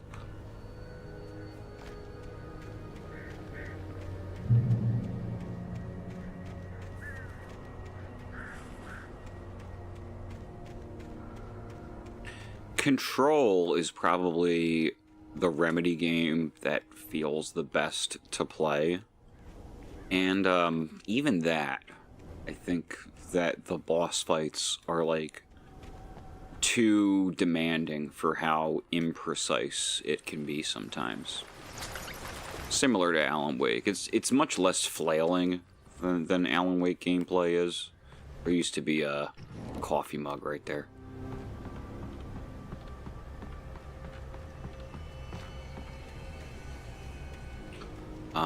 Control, especially the more like abilities you get, and once you start levitating stuff, it feels incredible to play, actually. And I tend to characterize where I associate Remedy games with having kind of awkward controls, going back to Max Payne even. I was going to give the kidnapper all the manuscript pages I had for Alice. For me personally, that wasn't enough. I'd hold him at gunpoint and make him talk. Pump action shotgun, finally.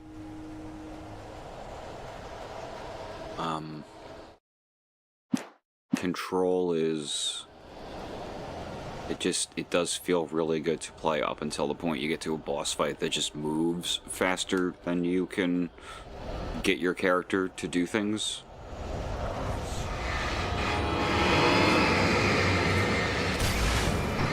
Whoa, that's a lot of y'all.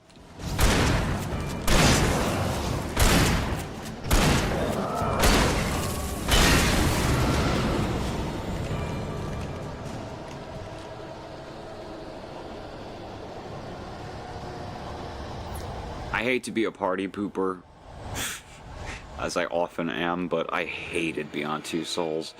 I kept trying to give David Cage breaks, because, you know, he's somebody who claims to be, like, advancing the medium artistically. I thought Heavy Rain was kind of, like, laughable. Heavy Rain I kind of want to play on stream at some point.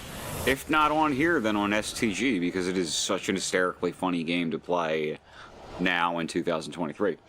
But now I found, like, Beyond Two Souls weirdly, like, all over the place in terms of, like, focus, and they kind of did Willem Dafoe dirty in the end.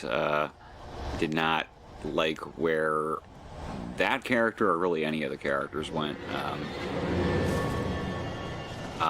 Though, I mean, Beyond Two Souls, I can at least say, like, compared to Heavy Rain, it's like a legit story. It's a much better production. Willem Dafoe is great in it. Elliot Page is fine in it. It's just, it didn't hit for me. There's too much about the artifice of that dude's games that just, like, jumps right out at me. And also, I think, like, his, I don't know, like, I know he's not a good, David Cage is not, like, a good dude in real life, but I don't care so much about that stuff, but I feel like I can see it in, the way that he treats his female characters in his games, you know?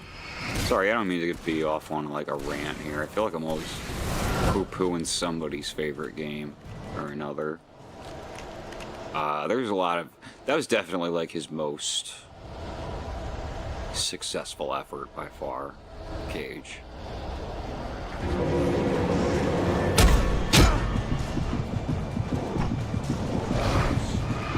I've heard that it's surprisingly divergent.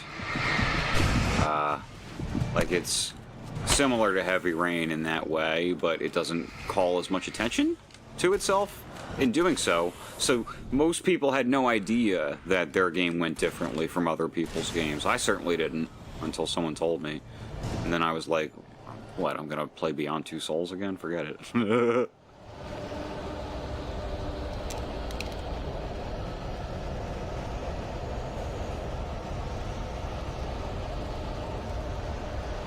I think that the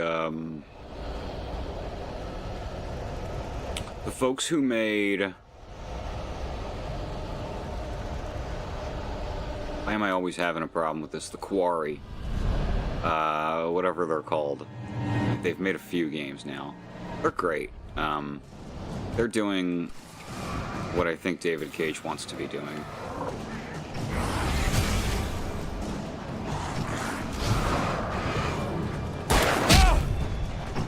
If he could, like, get out of his own way, those are the games he'd be making.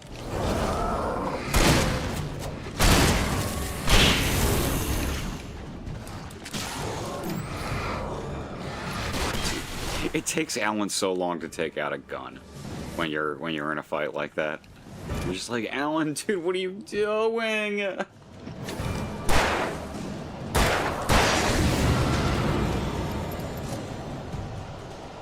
Yes, David Cage is a terrible writer. The fact that, like, he got Elliot Cage and Willem Dafoe in that game is, like, why it's as good as it is.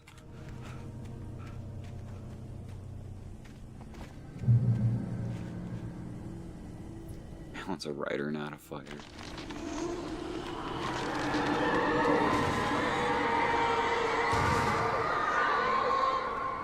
The dark presence was moving ahead of me in the same direction I was going. A cold feeling settled itself in the pit of my stomach. Was it going for Alice? I liked Until Dawn, but, like, as a proof of concept. If I took it too seriously, it would be a problem. Because it seems to cover so many different kinds of horror that, like, it actually has no clear focus, and the story beats feel randomly chosen. Oh, these guys, they, like, disappear, go all over the place.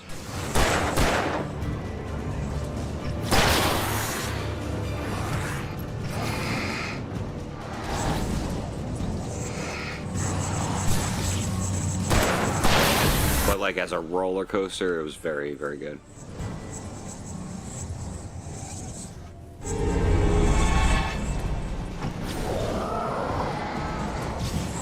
Dude, come on. It's just annoying.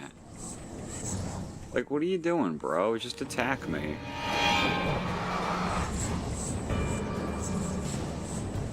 The light doesn't even trap him. Once you get the light on him, he just runs away again. This shouldn't be this hard. It's boring. What the fuck is this doing here? There's a few of these. They suck. They all suck.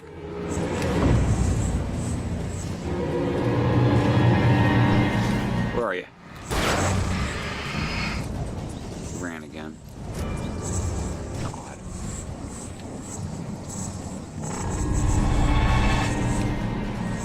Like, get out of here. What is this?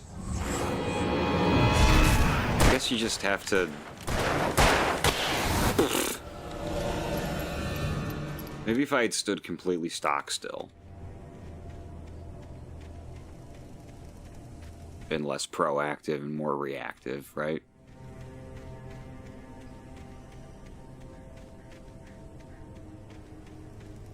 I thought the thing about Defoe in that game was I thought he played a very sympathetic character.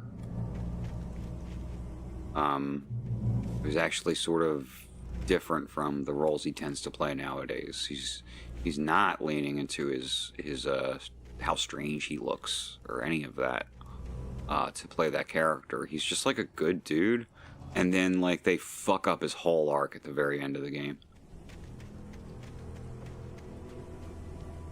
They make him into an irrational character where he just wasn't before. Had been for decades, maybe a century. It's very, you know, David Cage wants to be taken seriously, but it's a very like comic book arc, very simplistic. Okay, just cars getting tossed around. This is actually these objects coming to life and shaking around and throwing themselves at you is because of a glitch that they found in the game where objects would just do that. And they decided to just leave it because it was... Things were never as simple and real. I guess it gave them some enemy variety. At the times, I had wished there'd be a clear reason. Instead of just fighting lumberjacks all the time, you're getting shit thrown at you. There wasn't. I was filled with doubt. I was nothing like the hero in my books. Alex Casey had gone through his life with single-minded determination, never wavering from his goal. Even now, I was angry at myself, angry at Alice, angry at Barry. I was fumbling and I had no plan.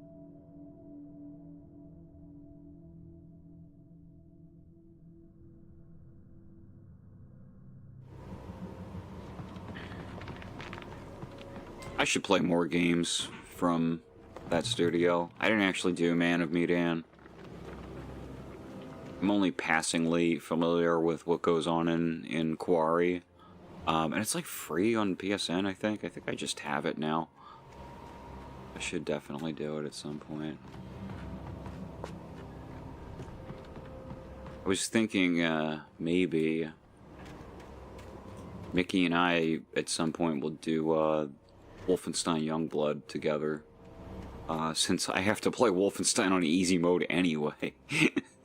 I just don't have the patience otherwise for the bullet sponginess of all these fucking enemies. You ever find that with some games? It's just like, yeah, no, I feel like I'm here and I'm good enough and I know how to play it, but you are just not going to get me to stay that involved for that long, based purely on the strength of... It's like Alan Wake in Nightmare mode, right? Like... I've done 4 chapters of Nightmare mode. I've had no issues really so far. It's just fucking boring. It's just this, but more.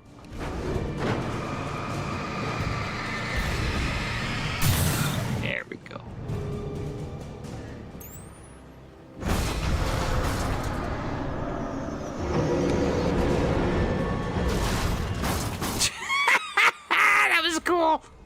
was a great shot!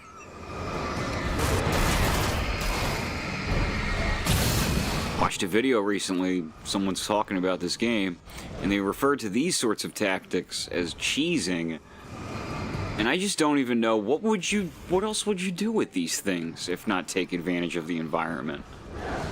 Look at how many of them there were. What do you think this structure is even doing here, if not to help with this, right?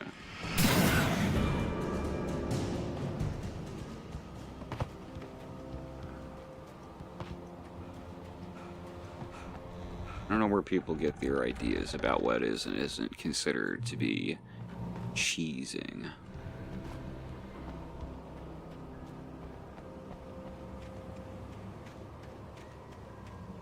The answer is you would die if you did it any other way.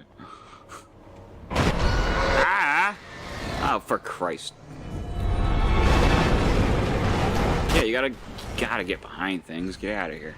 Here, you can have one of these.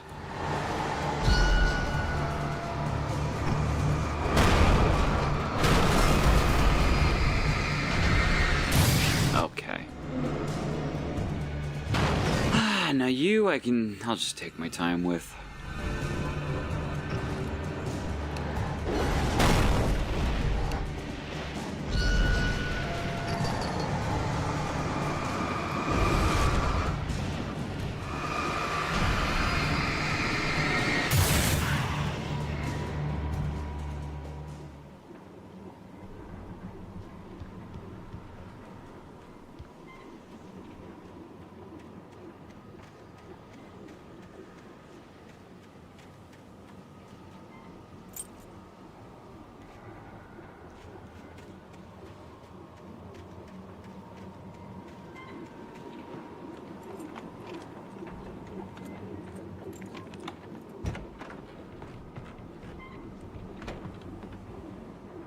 Oh, we got flare gun ammo. Got 2 flare bullets. Anything outside of riding is a struggle. I feel ill. I managed to make my way downstairs. There's a shoebox filled with books and papers by Thomas Zane. It's very hard to focus, but I managed to read some of it. He's a poet, and a good one. He writes of muses and creators summoning fabulous things from a magic lake, using his powers to shape the world of a realm of gods and dreams and demons, dark things that wait for a chance to slip through, wearing the flesh of men as disguise. Zane writes about himself, his girlfriend being taken over by a dark presence, about growing scared of the lake. Zane believes it's a mirror to the gaping void of darkness above, where some Lovecraftian presence lurks. I crawl back upstairs. I'll borrow these things for my story. They ring true. They fit.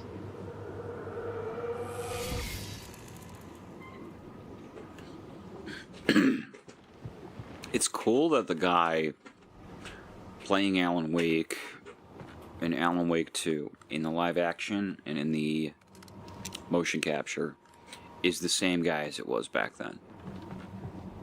I do think that's pretty cool. It is, however, noticeable that the guy isn't really doing the voice because he's not a voice actor. They have a voice actor doing Alan's voice, and so they have to dub him. And dubbing is always, even in the native language, there's just something about it that is always so obvious to me. I can tolerate it. It's fine. It doesn't matter that much.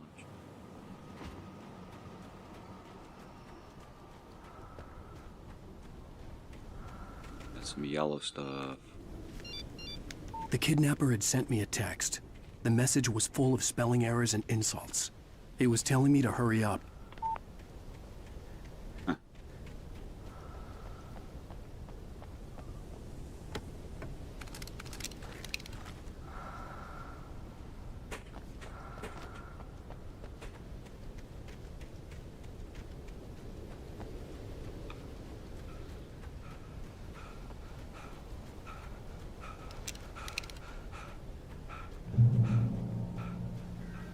Honestly, y'all, I really want to play. I want to play Alan Wake 2. I know that I'm not obligated to do this the way that I'm doing it right now. This will be my third time beating the original Alan Wake, just because I'm trying to make it so I can get through it quickly. Because my whole deal here is I want to do streams of the whole thing. I want to do this, I want to do American Nightmare, and I want to do 2. Yeah, just like Milli Vanilli.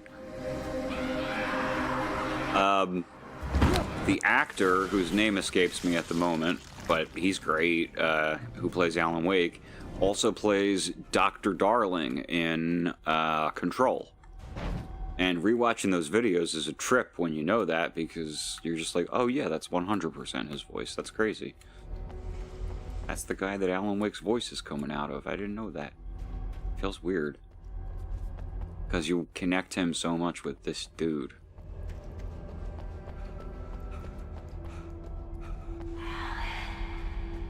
Honestly, the way that Remedy uses live action sometimes, I'm just like, well, why does anyone bother with anything else? Like, I know Remedy does it because it's partially a style thing, partially a budget thing. They think that, you know, they're going to get better performances out of live actors, and they're correct.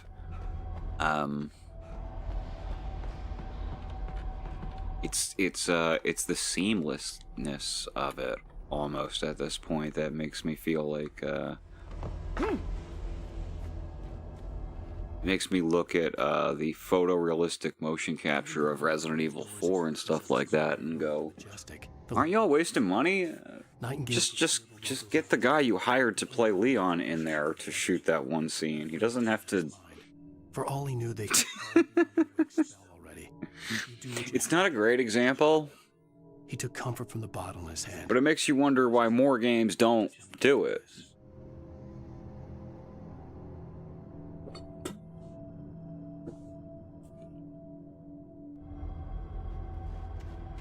Only because it works so well in Alan Wake 2. I'm sure other developers without this kind of like creative vision would just fuck it up. With Remedy, I mean, I don't even know how much of it is budget versus style at this point. Because they talk about now how they have to make decisions that they didn't need to make before due to graphical fidelity. Like, oh, come on.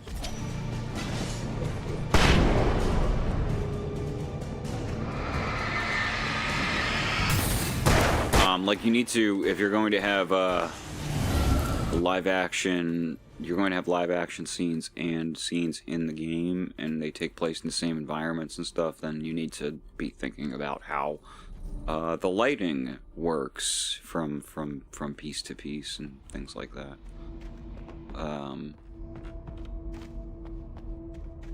Which did not used to be as much of a consideration before.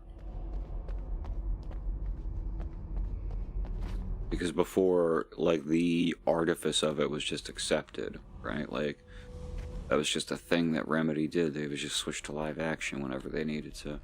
Alan Wake, American Nightmare definitely leans into it a bit more. There's, like, several scenes. Up this mine shaft in order to go on. Maybe the machinery could help me with that. With live action Alan Wake.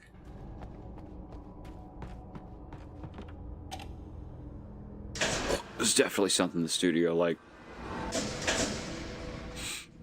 was always doing on some level. It's funny.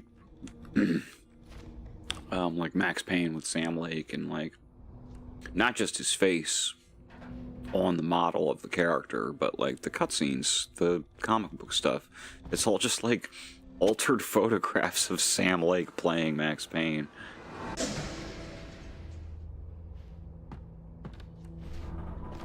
Oh, come on.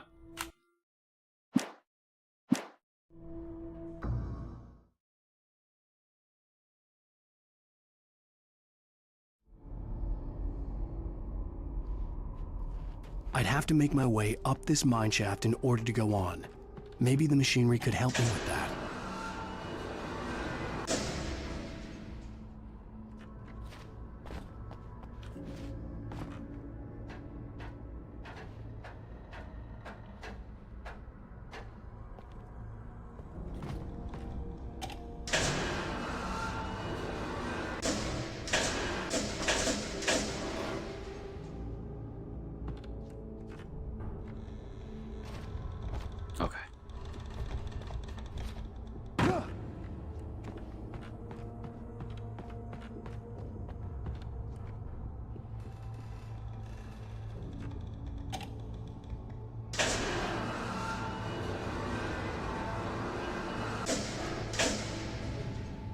No, not quite.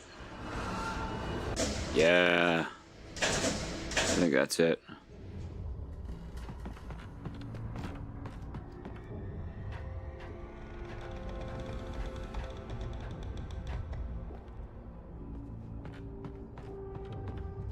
This would be like 20 minutes of experimentation if I was playing blind.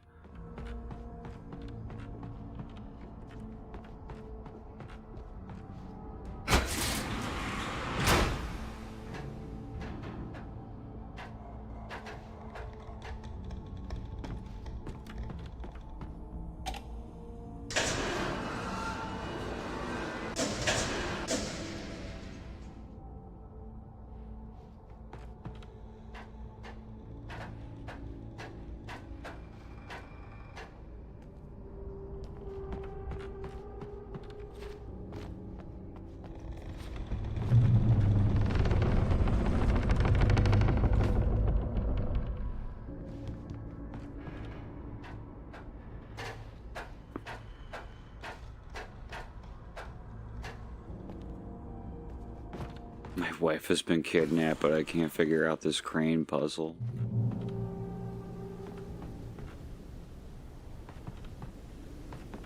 I remember, like, one of my #1 points of contention with this whole thing back when it came out. And I was really looking forward to Alan Wake. This shit wasn't on everybody's radar. But I saw it and I was like, oh yeah, this is 100% a game after my own heart, you know, like, this is for me. They made this for me. But just being this deep into it and we're still chasing down this supposed hostage taker. It's just so, like, especially once you find out what this whole thing is really about, it's so interesting. And this is also, what are we doing here?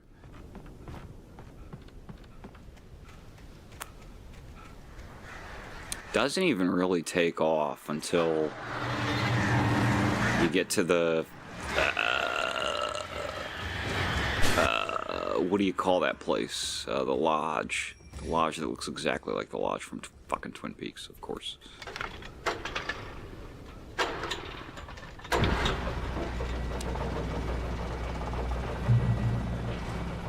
It's so obvious the guy hasn't kidnapped her, not even just from the point of view of I've been playing the game and I know what happened. Like, I saw her go into the fucking lake, what are we doing here? But, like, the guy just does not, he's not convincing at all at any point during any of this. Why would I think that this random guy had Alice?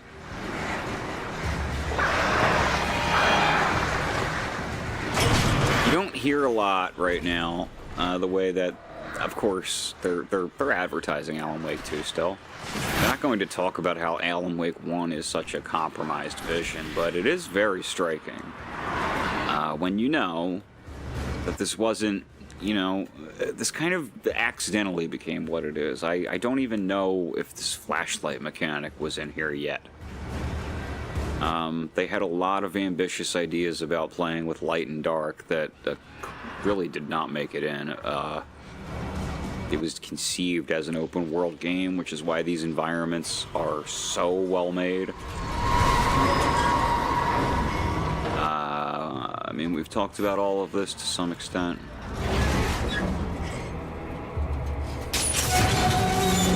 I feel like I'm repeating myself, but it's like made out of sticks and super glue, you know? So many parts of it are so perfect. Foundations are so good, but like the parts, all of the individual pieces are just kind of rickety. Creaky. Oh!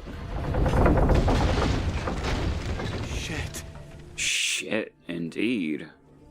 And it's striking that Alan Wake 2 is as uncompromising as it is. It's the exact opposite of a compromised vision. It's a game that appears to be exactly what it set out to be.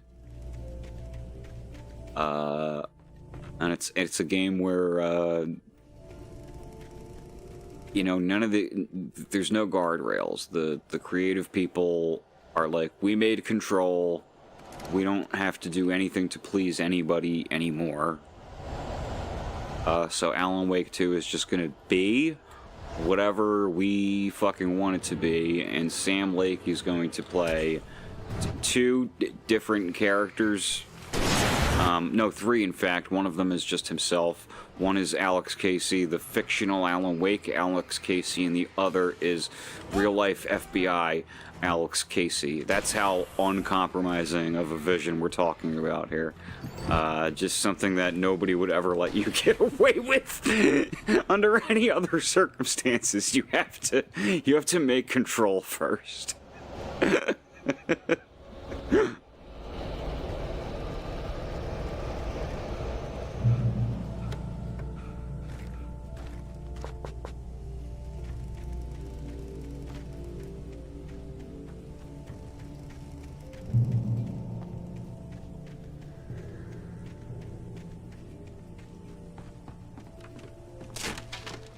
Love these bridges. Just crossed a bridge just like this in Alan Wake 2. Equally as harrowing. There's nothing worse than a bridge like this.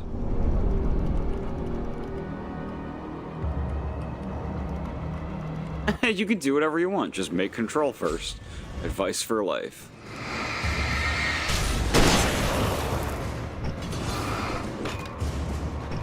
It's very like old Hollywood studio system, right? That sort of doesn't exist anymore, but one for them, one for me. I feel like that's how Sam Lake feels about Control and Alan Wake 2. Alan Wake was not like a hugely successful game in its day. It's a cult favorite now. Alan Wake American Nightmare was them trying to like drum up interest in it again and like basically failing.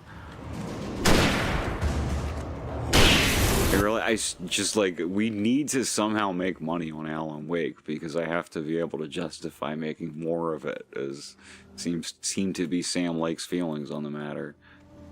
And God, I think he rules for that.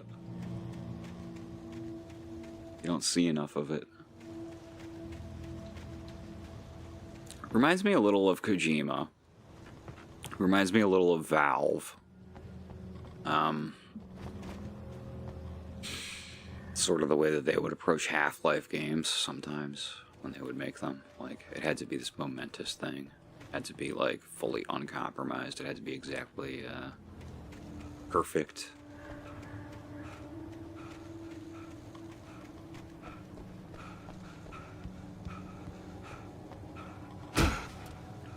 Control is just, it was such a good game and it was so successful. I really don't think that they make Alan Wake 2 without doing Control first.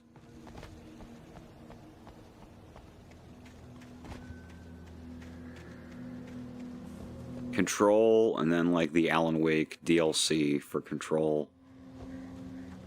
I don't know where they get their money, but at some point it had to justify itself.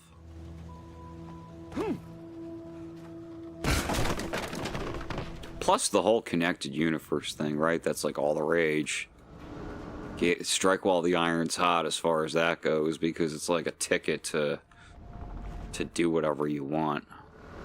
Tom.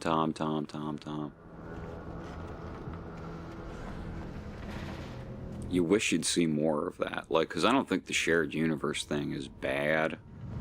I don't think it's, I think it's like actually an inherently very cool concept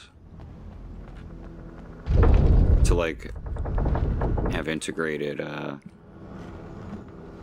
have like a consistent world that all of your things are sort of connected under. To do that in a non-cynical way is very fun, like what Stephen King did with The Dark Tower. It's just like everything is just that shit now. And if everything is going to be that shit now, then, hey, mad respect. For... Oh, come on, I threw a flashbang. I pressed the button that throws the flashbang, and Alan just decided he didn't feel like it in that moment.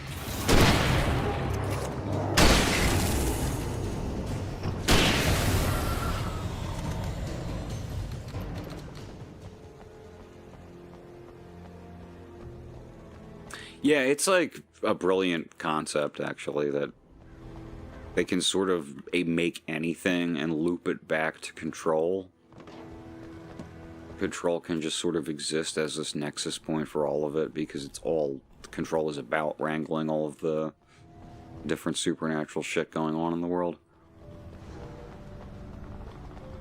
Also just insanely cool to make Control and bring Alan Wake into it, and in the universe of Control even, Alan Wake is important, you know? The incident in Bright Falls is important. The Bureau is like, oh no, this is bad. Compared to like all of the other shit that they've been looking at, they're just like, this is fucking bad. We have a writer somewhere in the ether having basically like random hallucinations and fucking with reality. We gotta fix whatever is going on with that. I could see Cauldron Lake. I thought I could make out the spot where half the shit in the FBC is just like, oh yeah, it's like a coffee mug, but it's alive. The dark presence is like very bad. I had to get there fast. I dreaded what I would find. It's like the FBC accidentally encountered a fucking demon. Hey, I'm here! I'm coming!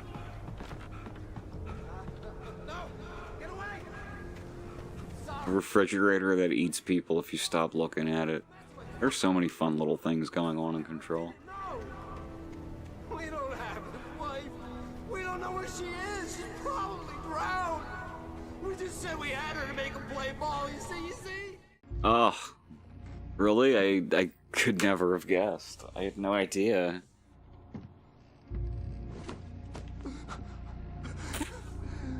Surprised Pikachu face, you know?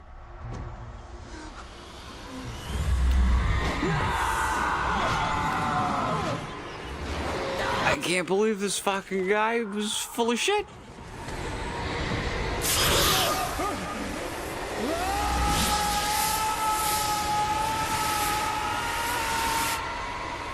Oh. Mm-mm.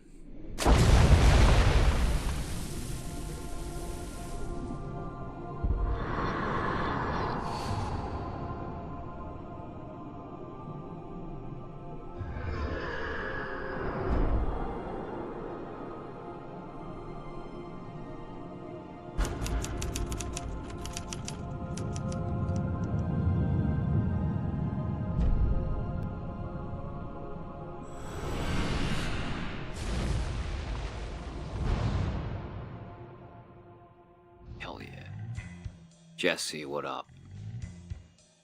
Yeah, that's what's so intriguing about the connection between this and Control, is that, like, the dark presence is such a big deal.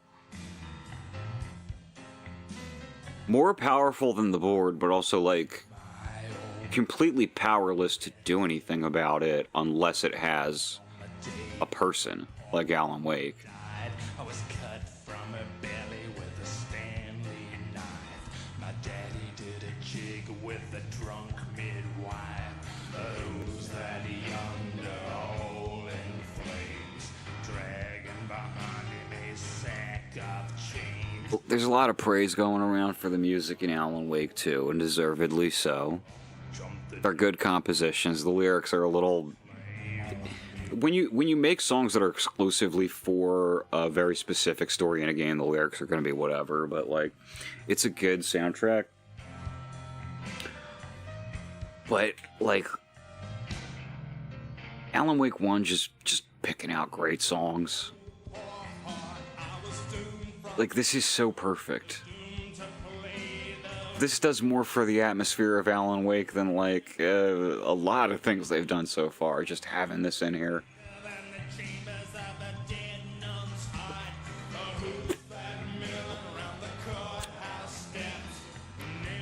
BRB.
Previously on Alan Wake, I'm hunted by the law. Sheriff, Wake's running. I'm giving chase. Are you seriously telling me that writer just took out my deputies? A thriller I supposedly wrote is coming true. The genre of the story seems to be shifting. It's turning into a horror story. I was told that Alice had been kidnapped, but that was a lie. We don't have his wife. We don't know where she is. Her purported kidnapper was eaten up by the dark presence before it attacked me.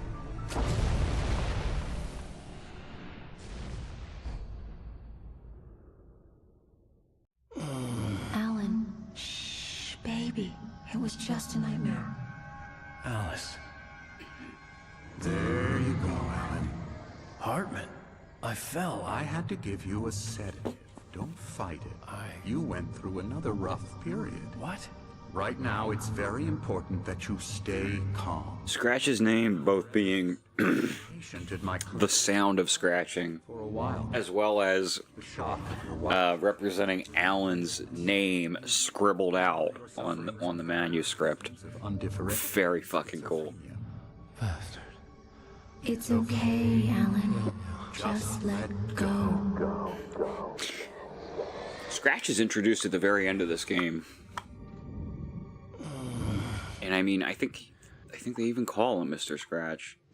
Barely touched upon. But clearly they know. Clearly at that point they know basically everything about Scratch. Because, like, how would you come up with the name?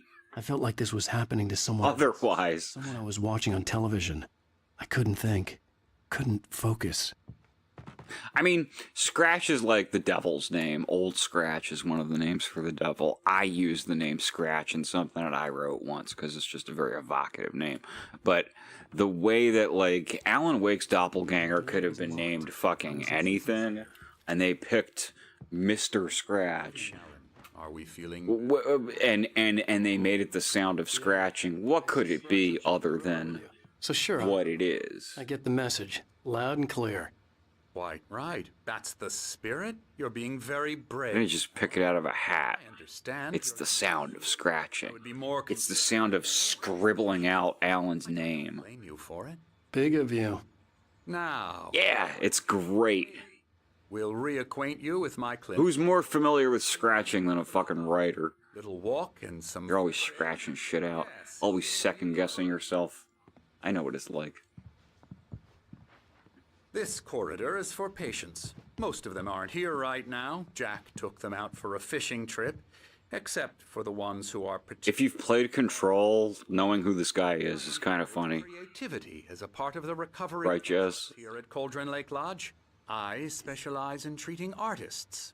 I bet you do. Splendid, Alan.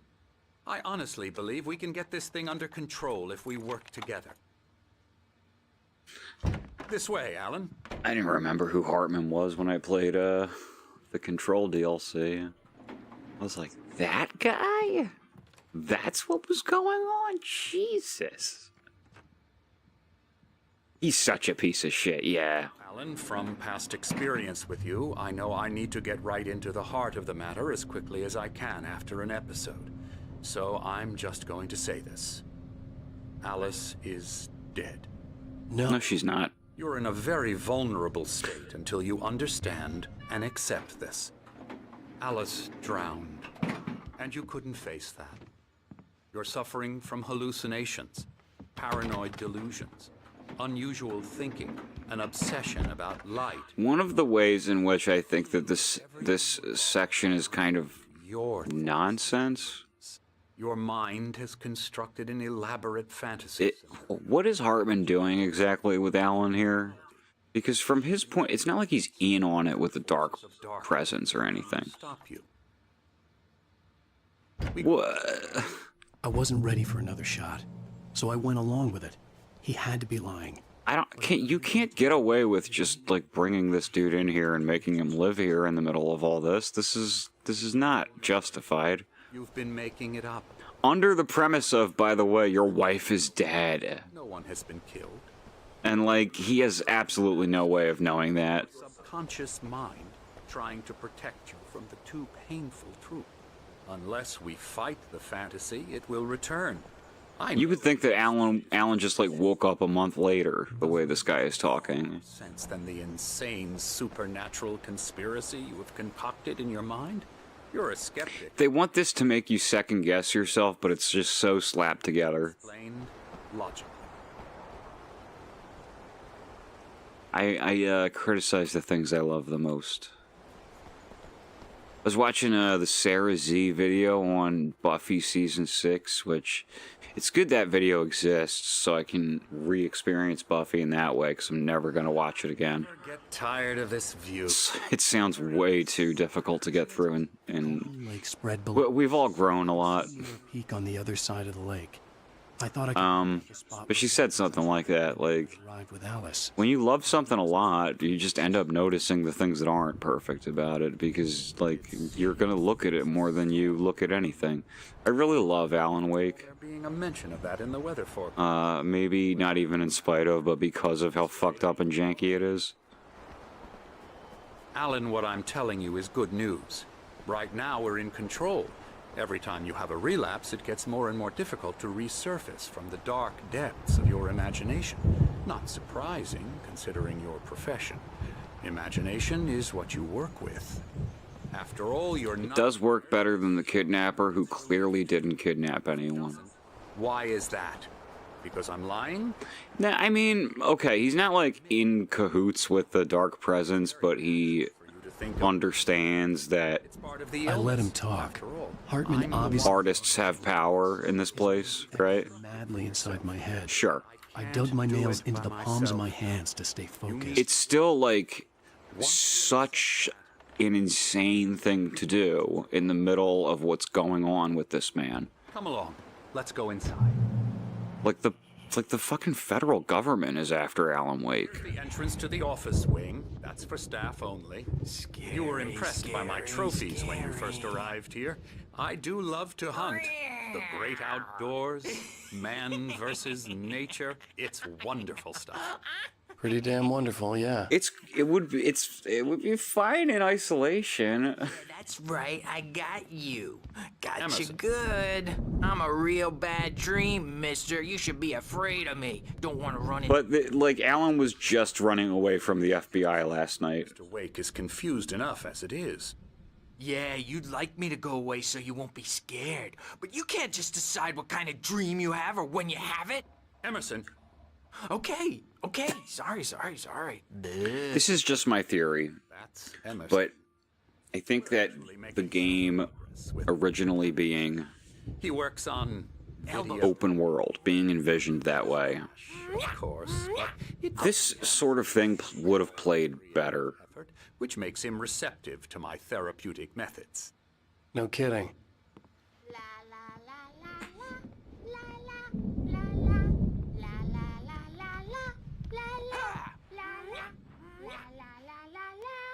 Well, I mean, it wasn't, like, rational to believe the kidnapper because we watched Alice get dragged into a lake by, As soon as you feel a creepy old ghost lady.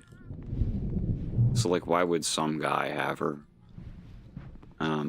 My rheumatism. But then it's like, okay, well, how much do we buy into, like, Alan's perception of things? Like, maybe he's just wrong. Maybe his reality is off. Which, going in blind, maybe you wouldn't know that. these two are Maybe you would think, okay, the kidnapper could be, whatever. and Tor. They had a, how should I put this? A heavy metal band in the 70s and 80s called Old Gods of Asgard. They even adopted new first names to complete the image of Viking gods. After the band broke up, they lived on a farm nearby. They are, well, in advanced stages of dementia. They're well cared for, TLC and all that. There's nothing more that can be done. Tor and Odin are in Alan Wake 2, and they are not in advanced stages of dementia. This dude is so full of shit. Oh, that won't do. I'm so sorry to cut this short for now, Alan. The power has been acting up. I don't know, Jess. I think it's a little too... Meanwhile, when you... Who knows what this would have looked like and if it was what they were trying to build in the first place, right? Don't you think? Maybe it would have taken off. Maybe not. It was envisioned as To fish out our secrets, but he like a PC release specifically not crazy like for Windows to be like, look at what you can do on PC that you can't do on Sonny other platforms. But I think could understand the world. 360 was just going so well Takes that they pivoted to 360 for this production, and Remedy was like, okay, we can't do any of that stuff we were doing. Tom. Hey, we like him, don't we? So then this moved to making a totally different type of game, a linear one. Ella! We wrote it all down, lest we... This area being someplace that you could like come into and revisit maybe over time, rather than something that you get contrived into being forced into, But I... might have played better than the way it does now. My head was clearing up, or according to Hartman, I was thinking... Plus, in an open world, you can like have that whole FBI pursuing him storyline. Crazy or not, But then all of the events are separated by so much stuff. Like, that could be a scripted event near the beginning, and then 20 hours in, you're trapped in this place or something. It would not feel so jarring and weird that this Hartman guy is so bold. He's just gonna, like, imprison Alan Wake while the local police and FBI are after him. Just noticed leather patches on the elbows? That's not very rock and roll. Tom just... Hard agree. He looks ridiculous. To him too, the damn witch. She used us all. Taken from all of us. Took my thunder, the witch. And my ravens. What were they? Memory... Okay, Jesse, again, we don't know what it would have been like as an open world game. I'm not even 100% sure that the flashlight mechanic was in there, like, to begin with, you know? I think that was something that actually came later, because I don't remember it being in the early trailers when Alan Wake was being sold as an open world Twin Peaks, essentially. So, like, to be, wandering around with shit gameplay is like, well, we actually have absolutely no idea what it would have been like, because, like, even the flashlight thing and the idea of, like, using light to kill enemies was, like, I think fairly late. It was, like, after this new vision had begun to crystallize.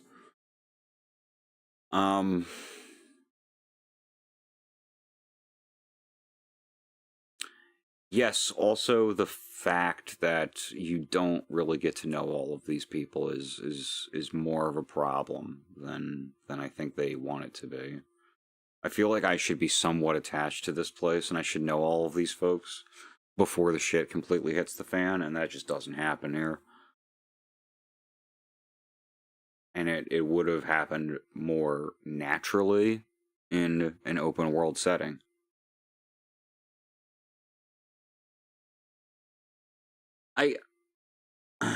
It's easy to talk about this stuff in retrospect. I don't know how much actually changed from being open world to being this more focused narrative. I don't know how much of this they got to hammer into place, you know? This whole section to me feels kind of thinly justified, because, like, the guy who was claiming to have kidnapped Alice was working with Hartman to get to Alan, which just feels like they took those two elements and just kind of attached them, because what the fuck? What? And thought, the hag. She took something from you too, didn't she? That's what she does. We're better off. This place, the lake, it gives you power. If you're a creator, an artist, a god. Nightmares shifted in their sleep in the darkness of the lake. Yeah. I'm certain there were guns in it, because the night and day division was always a big part of it. Ask the lamp lady. She knows what happened to that. It's just that here night and day are purely narrative. You don't have any control over night and day. The whole idea with the open world was you could, like, do day missions where you would just, like, hang out with the local residents, and then there were night missions where you would get wrapped up in the whole mystery. Doesn't mean he had to open it all the way, god damn it. But also the whole thing with the clicker. The way the clicker kind of comes out of nowhere and ends up being, like, the most important thing in the game is because the clicker was originally conceived as an actual, like, item in your inventory that you would use to control day and night. You would take out the clicker and you would click it, and it would become day or it would become night. Now it's just a Deus Ex Machina, and I don't think that they, you know, that's clearly it was conceived to be a mechanic. I've painted you.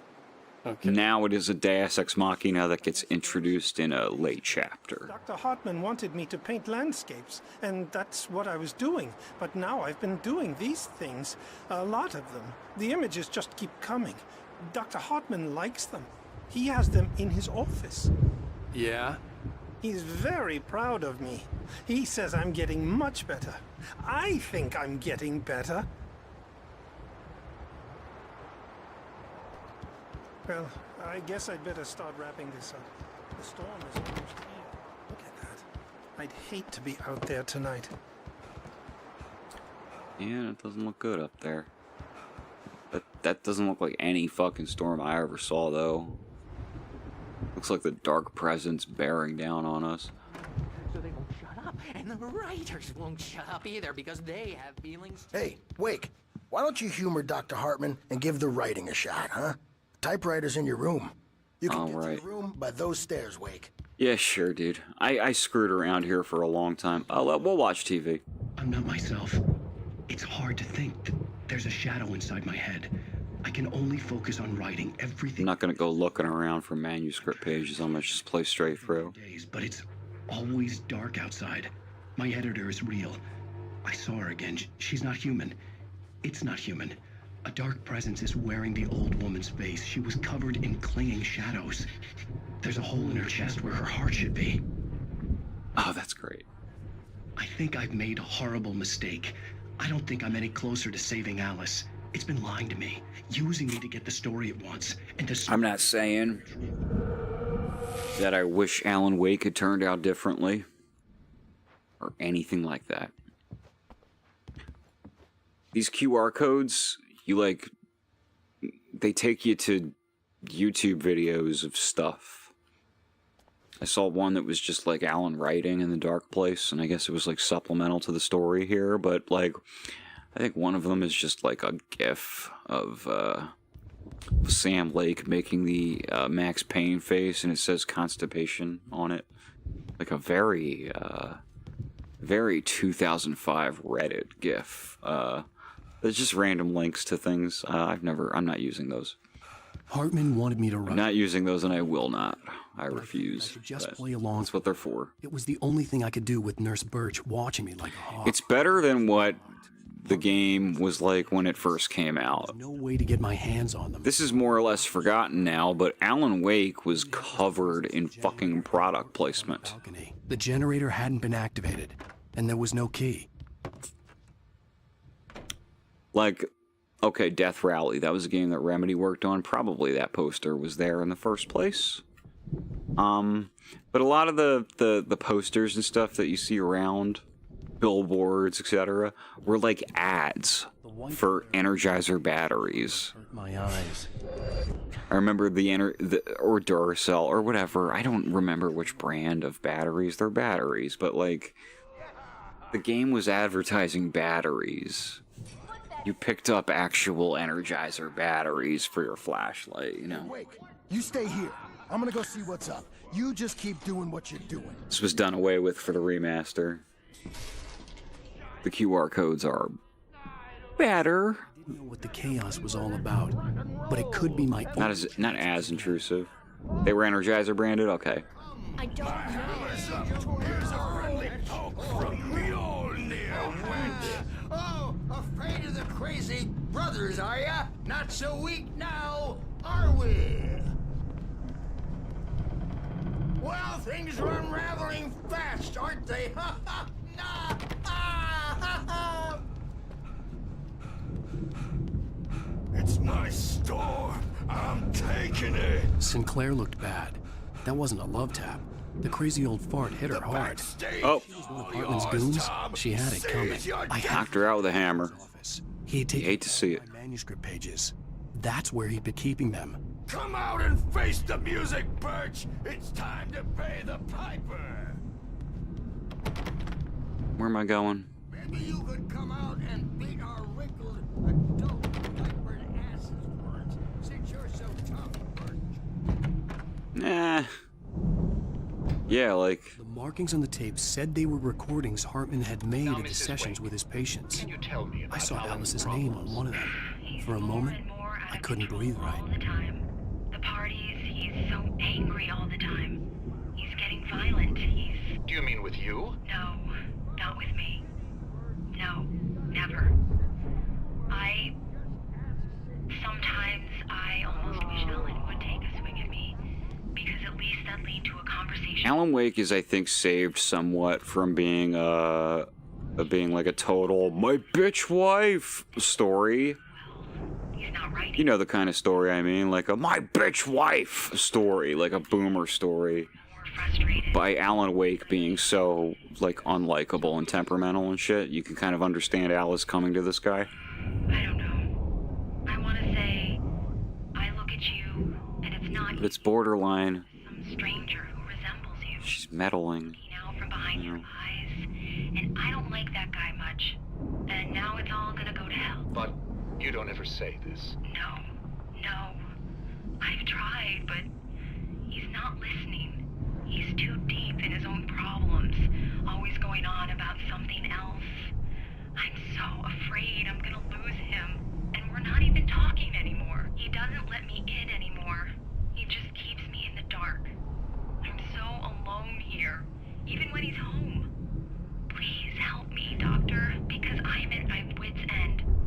Well, if you can just get him here, I'll absolutely do my very best. Yeah, but Doctor, you need to be careful with him. He's not just going to listen to you and cooperate. He's the most stubborn man I've ever met. Well, I'll be sure to bear that in mind. Hearing her voice, what she was saying made me happy and sick and guilty all at once. Worst of all, I recognized the words. The phone call from her. It had been a cut-up of this. Just a recording. Yep. Hartman wasn't happy. Maud could see it in his eyes. He quickly lowered his own. He had made a mess of it, and he knew it. The shame of failure was hard to bear.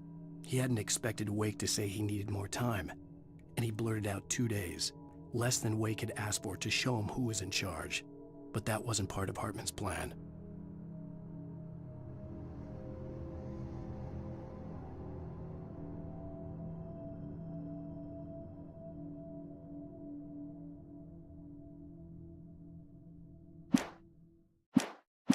I was just like reading that again and trying to make sense of where it was in the timeline. I don't even know. The photo on the wall caught my attention. In it, the clinic staff was standing... Did it? It's the creepiest photo ever, so that makes sense. ...man next to Hartman. He was the kidnapper. Hartman had been playing me all along. I recognized the photo on the wall. It looked like a weird, candid creep shot of the entire crew just standing around. Not even smiling or anything.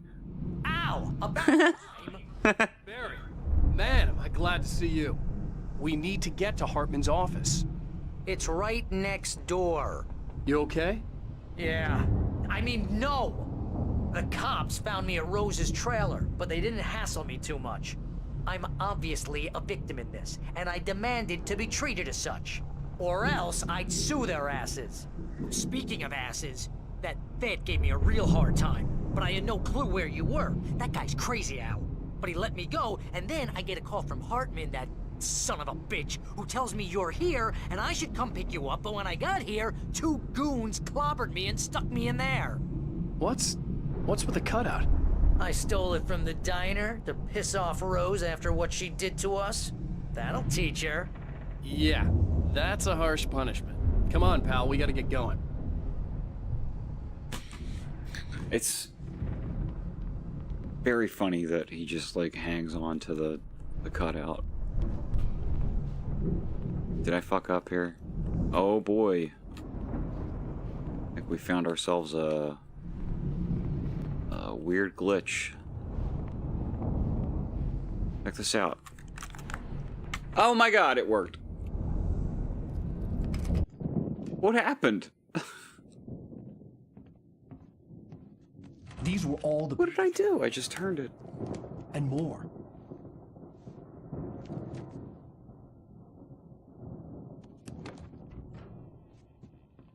Alan, please.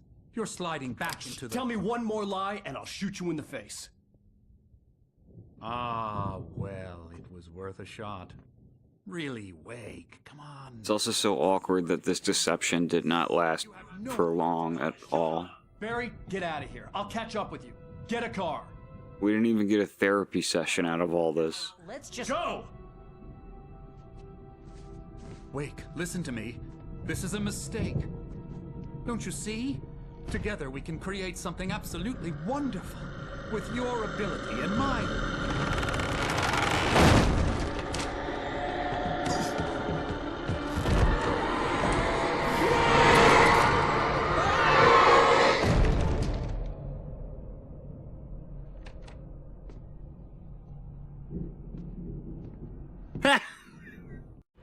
What's that page? Page, she was like, yeah, I watched that guy die. It was pretty good. I had to find a way out. There's actually Hartman watches Wake fall, Hartman's mission. Hartman knew he was no creator. There we go. He had no ambitions on that front.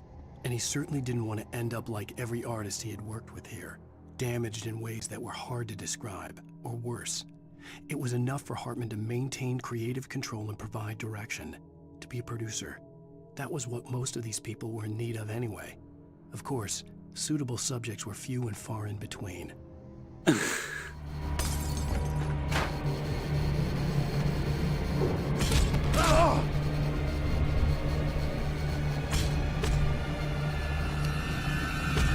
Oh my god, okay, well. No, I shouldn't have been fucking around at all. This is a scripted sequence with a shadowy presence bearing down on you. Oh Christ. Oh no.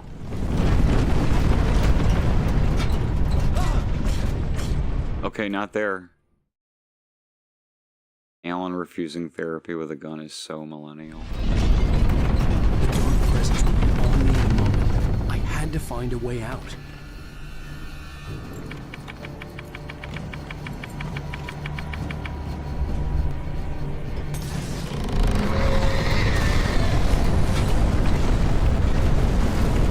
Oh, not there.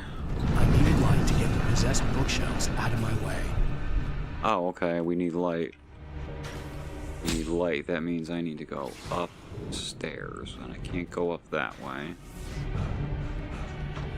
Of course, this dumb bastard is already out of breath. From what, Alan? From what, dude? He's not even like a smoker. If he was a smoker, like, they should show him smoking.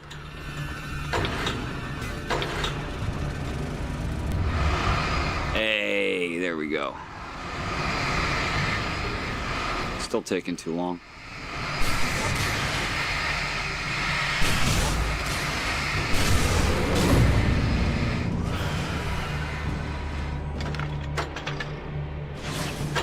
This is crazy too, by the way. You gotta keep doing it.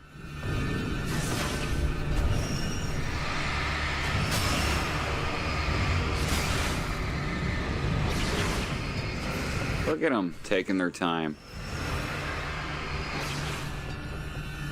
Look at this.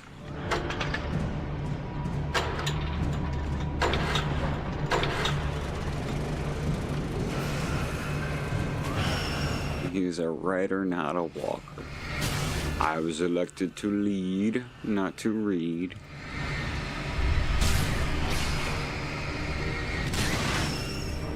Alright, that'll be about enough. Anything over here? No. Okay, Alan, we're gonna walk. We're just gonna walk, okay? We're not stopping, but we're gonna walk. We're not gonna run. Okay.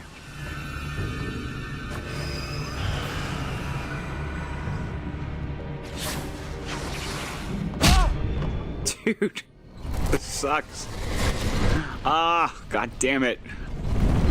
Give me a fucking flashlight already.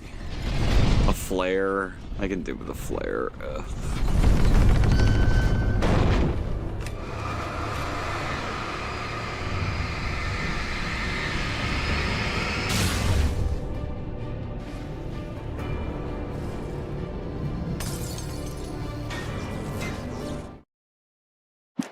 I read that one. We read that one together. What do we got in here? Anything good? No? Fuck.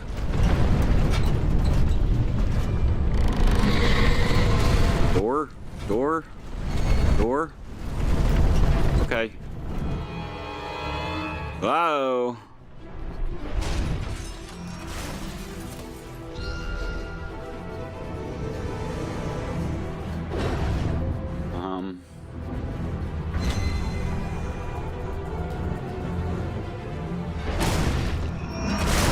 Okay.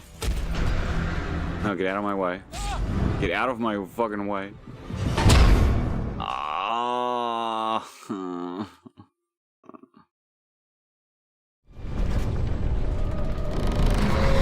on, do it. Do it. Do it.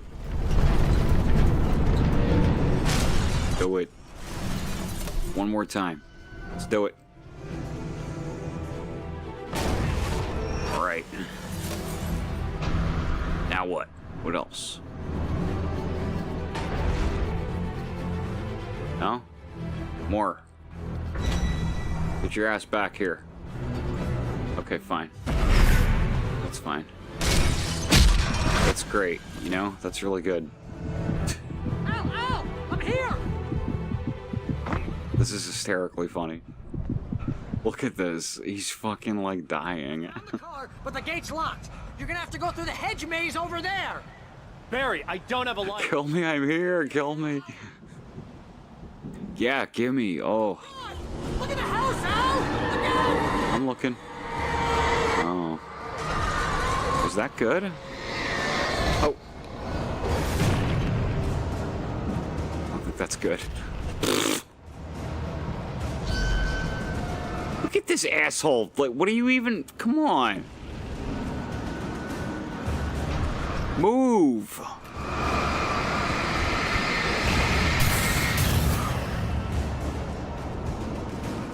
Jeez, Al! The house looks bad! Let's get out of here! He was just out of breath from being scared.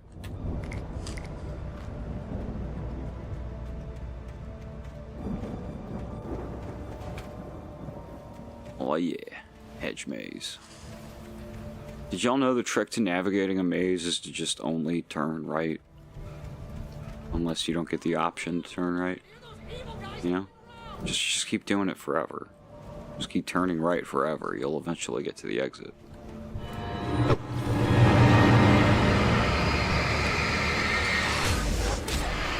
What the fuck? You see him floating around?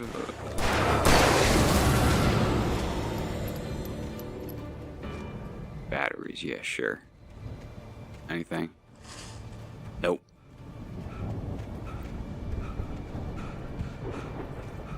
Yeah, right. It's a hedge maze. I wonder where they got the inspiration for the hedge maze. Paraphernalia that littered the area, surrounding an unlikely centerpiece.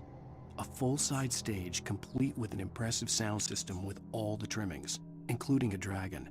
It took a special kind of crazy to build something like this in a remote field. He's alluding to the best part of the game. Boom, and the music blasting. Excuse me. It felt strangely appropriate.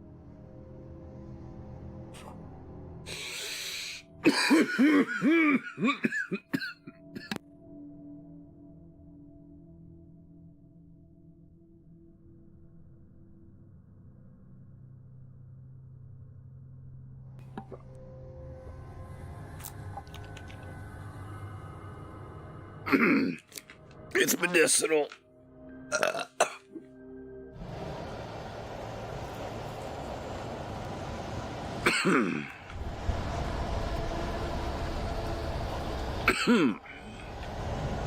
Or just right.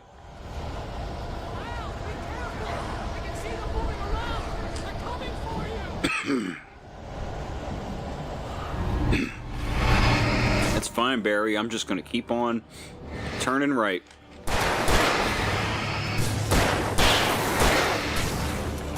Holy shit, look at this.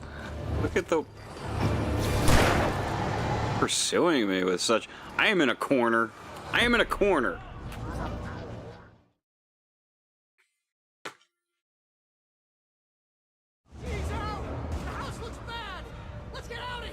Alright, give him a minute to calm down. Okay.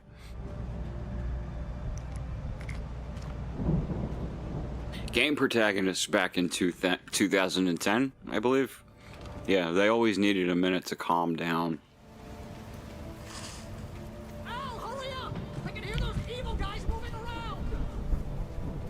Games got too easy when you could, like, run. Back in those days. They didn't really have the technology back then to make you run for a while.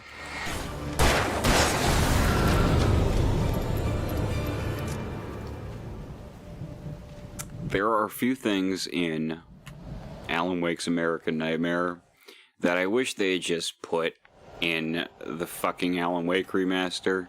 Just put him in there. For one thing, he doesn't get tired so fast. He can run for a little while. For another, you know, you can kind of see the rough location of manuscript pages on your top left radar.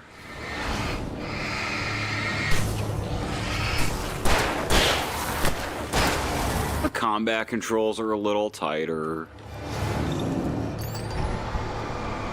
The batteries work a little more intuitively. Dude, oh my god. This is nuts.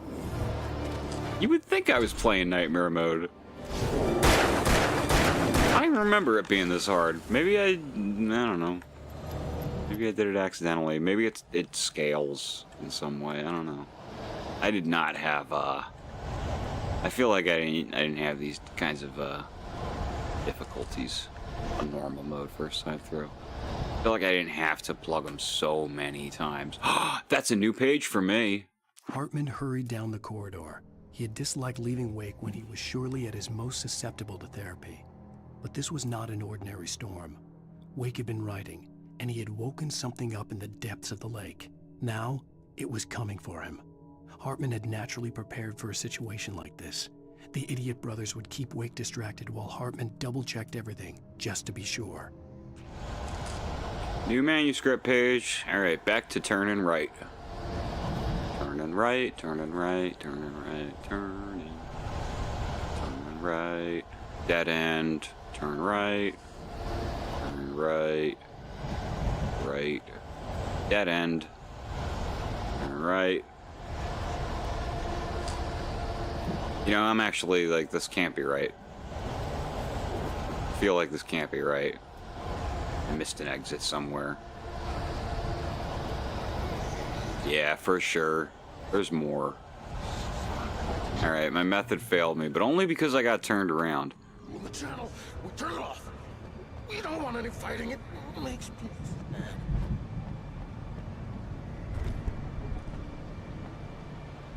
Okay. Now, coming up somewhere is... 2 pills in the morning, and then you'll be nice and calm all day long. I was gonna say coming up is my favorite line reading in the game. There it is. You'll take 2 pills in the morning. You get 3 pills in the evening. You sleep like a baby. This guy's so easy to kill, they had to add the fucking crows to the mix. Life seems to reload.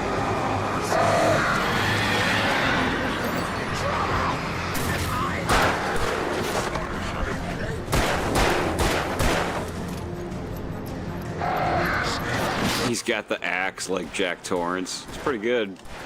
Pretty good. As far as references go, it's pretty funny.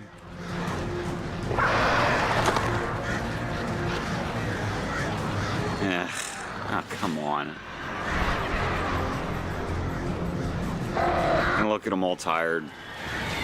Always fucking... Ah, no, no!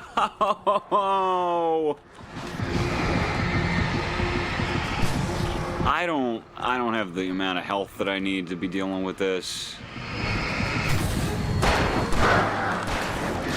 Fuck!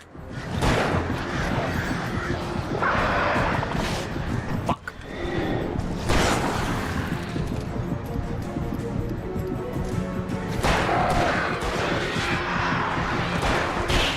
All right. Look at him still moving all slow. He's killing me. He's killing me. He's literally killing me. I'm not killing me. He's the one who's not skilled enough to run for fucking 5 seconds.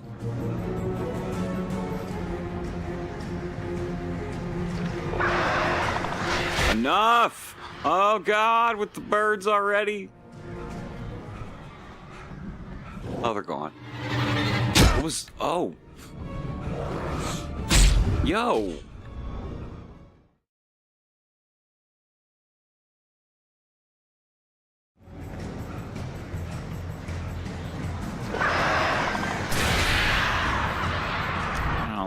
I'll go through this way.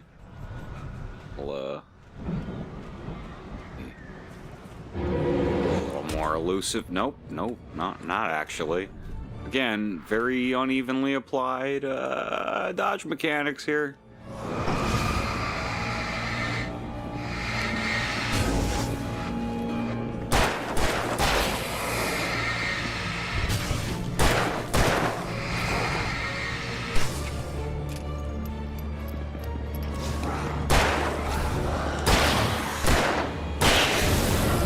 Bam, alright. That's what we like to see.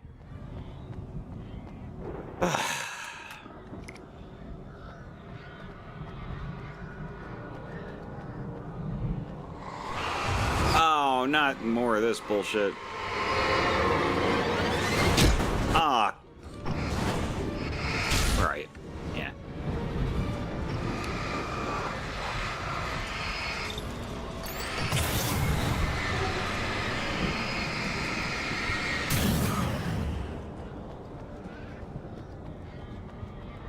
The manuscript page. Yeah. Got light, we got items. We don't have a shotgun, we don't have any more torches, flashbangs. I don't love it.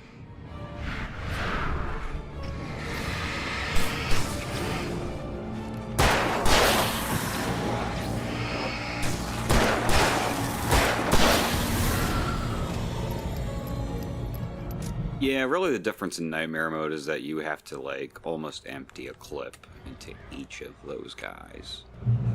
Clip, you know what I mean? It's a fucking 6-shooter. You should say all gun terms wrong anyway, regardless of whether you know better, because it upsets gun people. Not even against guns, but I am against gun people. They're annoying as shit. Maybe.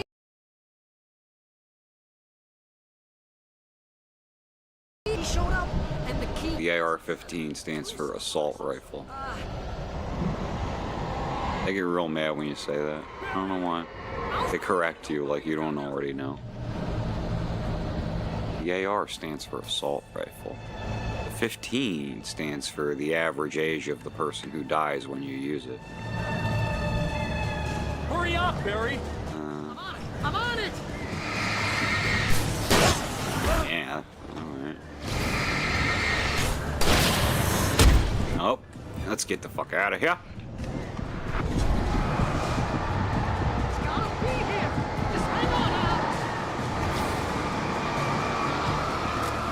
Trying to reload my damn weapon. Ugh. Where is that coming from? Oh, another guy.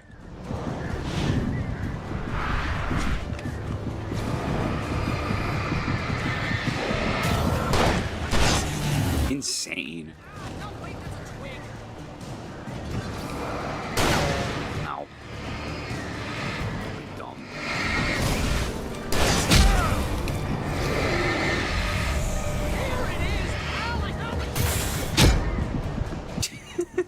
Fuck! I'm still gonna die.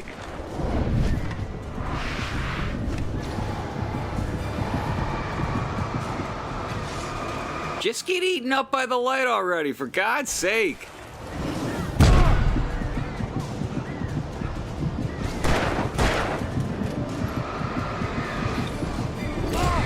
Another one!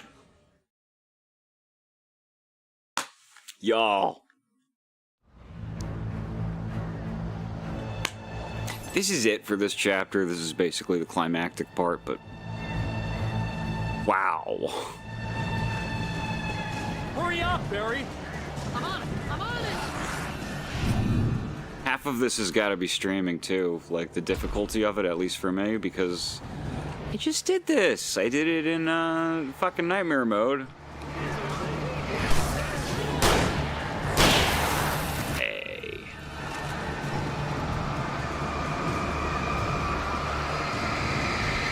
I guess because I didn't care. I guess because I already felt like I didn't achieve what I set out to do. Because I knew I didn't find all the fucking pages by now. I dodged that. You saw it. You all saw it. Dude, the way that they're just fucking everywhere is unbelievable. Okay. Okay, that was a random spawn. That was a random spawn. He wasn't there before. Dude. Yeah, Plucky, this is fucked up. You know what I think before? Maybe I just had more torches or something. Hurry up, Barry. 3 of these.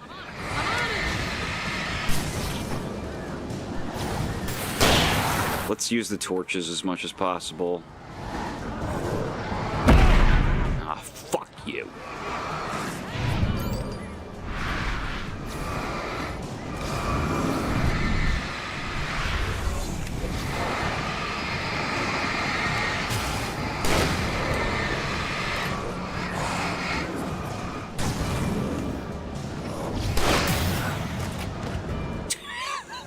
It's like a joke.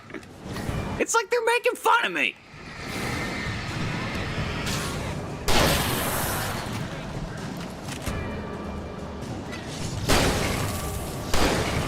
Okay. Okay. We're down to just the gun and the flashlight, all right? Enough. He still needs a little. What about you? You still need all of it. And there's a third one back there, I see. Oh! Fuck!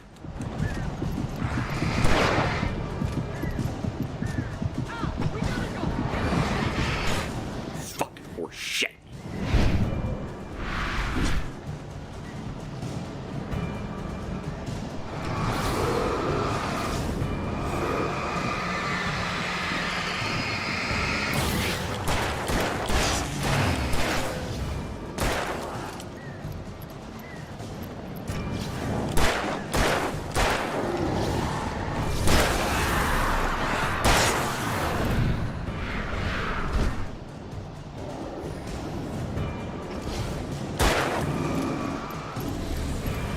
This is crazy. This is fucking crazy. Okay, we got it. We're okay now.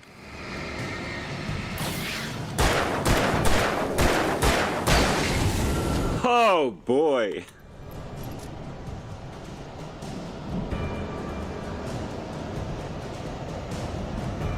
There's a bit of RNG there involved in that.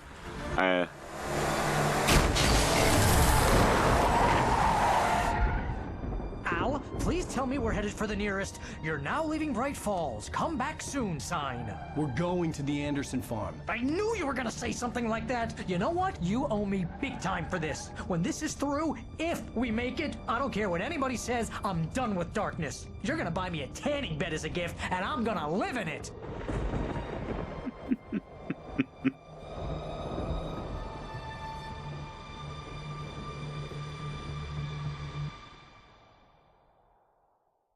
Again, we're gonna tell him we have his wife to lure him into the clinic where we force him to write stories for us. Oh, you got that right, Al. And I guess when the FBI agent comes around, like, hey, where the fuck is Alan Wake? When you deal with crazy, You just lie to him? I don't know. it helps. This is happening, Barry. Alice, they never had Alice. She's trapped in the darkness at the bottom of the lake, but she's not dead. Al, how can you know that? I know, Barry. I can... Al, No, listen. I can bring her back. I can find her. There's something special about this place. The lake, it does something to the works of art created here. It makes them come true. But there's a catch. The dark presence, whatever that thing is, twists it to its own ends. That's why all of this is happening. It's using my manuscript to take over everything. Al, I believe you. It happened to Thomas Zane before, it happened to the Andersons. I believe you. Crazy or not, you're not delusional. Weird shit's going down. That's a fact. I'm on board, man. I'm with you. The Andersons knew about it, but they were too far gone to tell me with all the drugs they were on. But they wrote it down. There's a message somewhere at their farm, Barry. We just need to find it. Look out!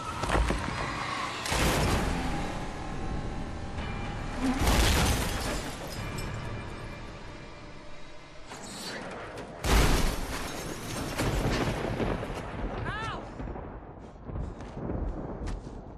God damn it, Al, talk to me!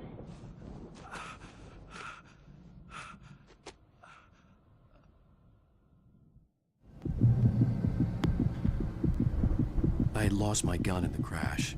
Barry was nowhere to be. We lost the gun in the crash. lost the gun in the crash. Barry! Barry! What about the he lost the flashlight in the crash too. Man, you're okay! Jeez, it's good to hear your voice! I was trying to get out of the car, but the ground gave way. Man, what a drop! Don't worry, your cutout is fine. Forget that! Your cutout is fine. I hit some bushes, didn't get a scratch. There's no way you can climb down, though. It's like a sheer wall. Al! There's something moving down here! Barry, it's a taken! Use a flare, Barry! Oh! Yeah! Barry, are you alright? I'm good, Al! I'm great! Guess you never messed with anyone from New York City before, huh? You're gonna have to find your way around to the farm, Al! I'll be waiting! Barry, just wait for me, okay? Al! I'm not staying here! It's suicide! I'm going to the farm! I'm gonna go ahead and secure the area! You can catch up! Don't worry about it! I'm on the case! Now he's Rambo. This would turn into a disaster if I didn't catch up with Barry. Look at him down there. Look at him go. There goes Barry.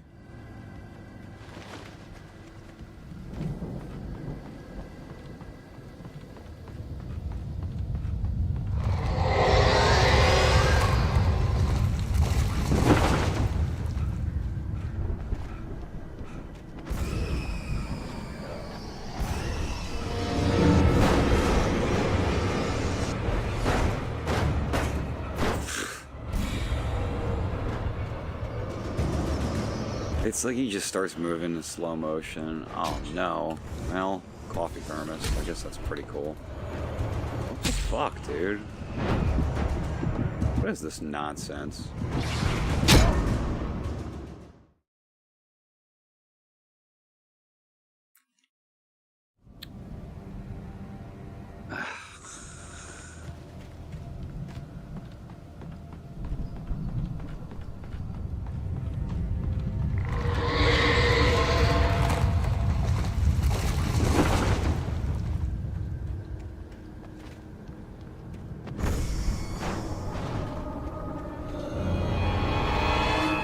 Yeah, no, I saw it.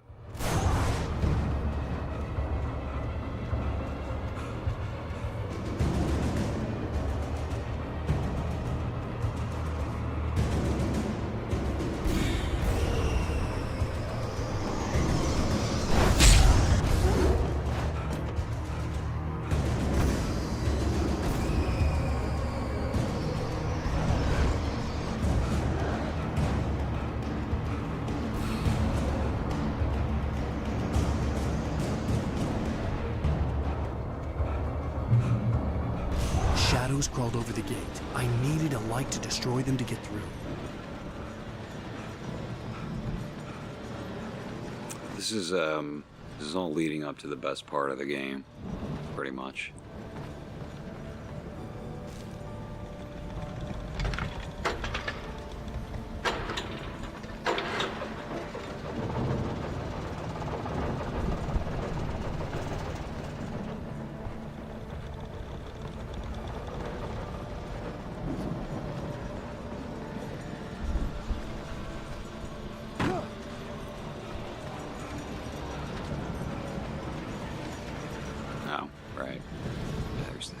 Light I gotta move around from where? Is it downstairs though? Right. Yeah, it is down here.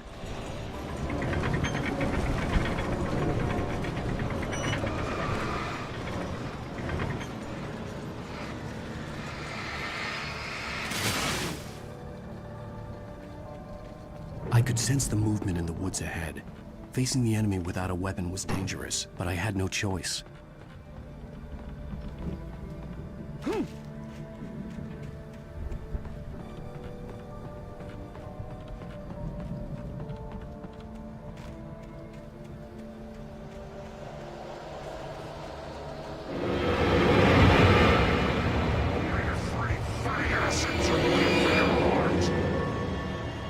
What does that mean? That there's gonna be like 5 of them in front of me?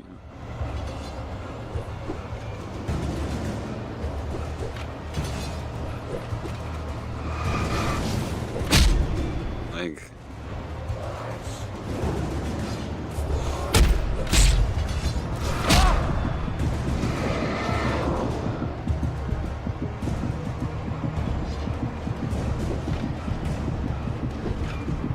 You're just at their mercy here, I think, anyway, unless there's a secret weapon somewhere along the way. Yeah, you just have to get to here.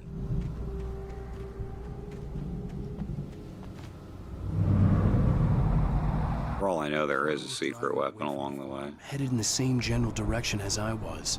For all I knew, it was Barry. For all I know, I've gotten it already in a previous playthrough. Not like I would remember.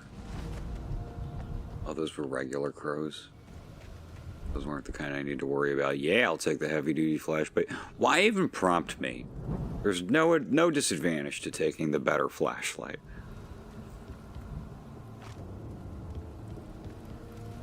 Alan Wake 2 has upgrade paths. It works a lot better, in my opinion. Not quite upgrade paths. It's mostly like puzzle driven and stuff. It's good. It's well done.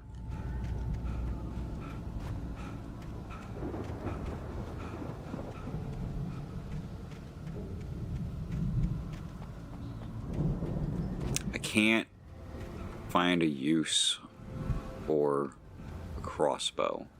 Other than, I guess, if I was trying to stealth the entire game, but... The car was heading for the cabin. I don't know if that's viable. It wasn't far. If it was Barry, I would see the damage soon. If it was Barry, I would see the damage soon. Don't give your friend a lot of credit, Alan. Oh, one of you. That's why I took the heavy-duty flashlight. Nothing. Nothing.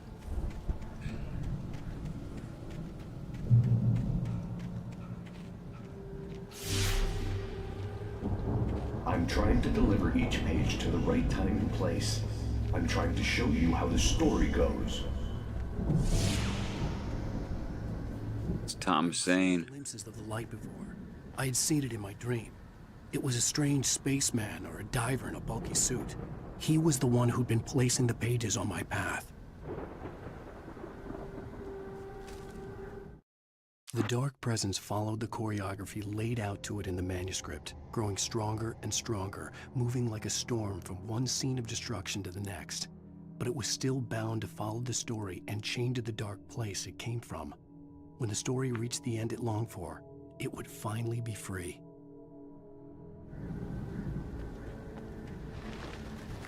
Flares. Got 3 flares. Weird torture rack. Those are bear traps, I know. These are not manuscript pages. They shine as if they are, but they are not. They are bear traps.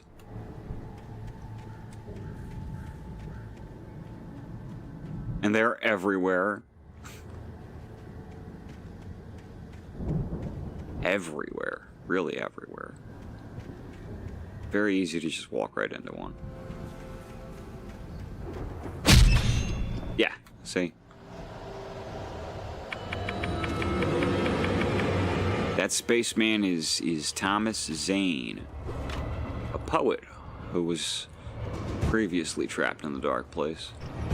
I mean, is currently trapped in the dark place, but went through a similar thing that Alan is going through now. Hey, another coffee mug I didn't get.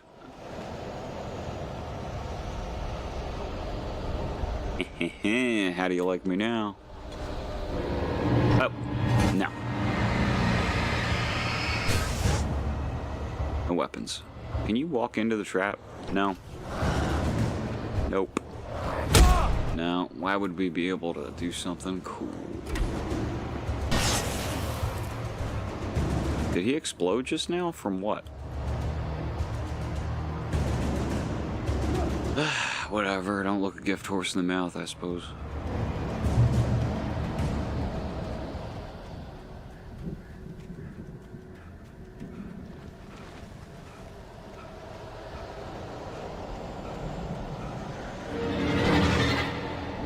No, dude, I don't even have any weapons. Leave me alone.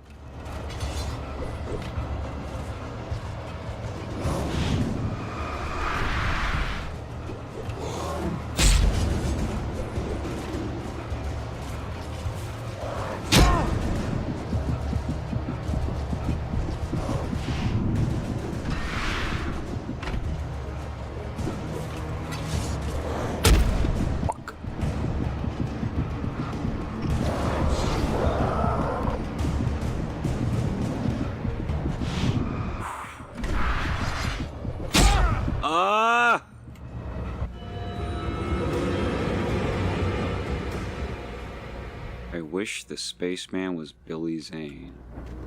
Well, I could see the car, but there was no sight of the driver. Fortunately, we're stuck with his brother Thomas. Famous poet. Hello?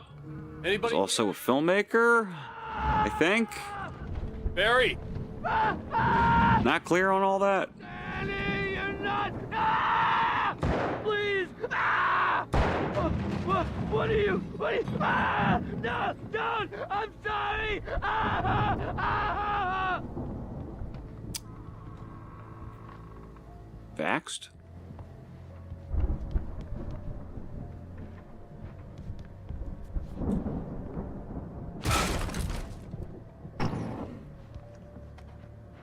Oh. I know you. You were in jail the other day. This guy got vaxxed. I went to the farm again for the moonshine, you know? What getting vaccinated does to an MFer. They're not gonna miss it. They're in the loony bin. But my buddy, Danny, I lost him. Something's gone wrong with him. It's not him. Like a real bad follow-up to a real good movie. The best friend's suddenly the bad guy who wrote this crap anyway. It's pretty funny. Oh, great last words, dude. Great last words, loser. Fucking bozo. How do I get out of here? Oh! I've run through every possible course in my head. If I continue like the Dark Presence wants me to, the story I'm writing won't save Alice. It's a horror story, and it's going to kill her, and me, and everybody in this town. No one will survive. Darkness will consume everything. This is what it's wanted all along. It will be free, unstoppable. It used Alice to get to me, dangled her in front of me to keep me going. It was never going to release her. I'm going to change this. I'll escape. I've written myself into the story. I'm now the protagonist. This feels like a terrible risk, but it's the only way to save Alice. I'll be bound by the events of the story just as much as anyone else who's been woven into it. The story must stay true for this to work. There have to be victims along the way, near escapes, cliffhangers. In a horror story, it can't be certain that the hero will succeed or even survive. He almost has to die. I'll write my own escape into the story next. I need help. Zane's going to be the one who will help me. I'll make it happen.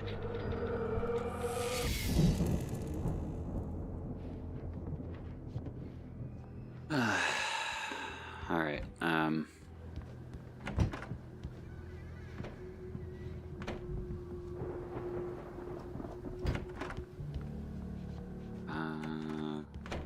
downstairs.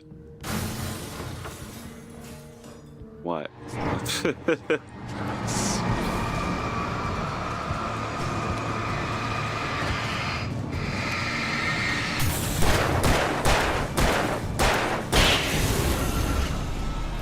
Let me guess. Danny, huh?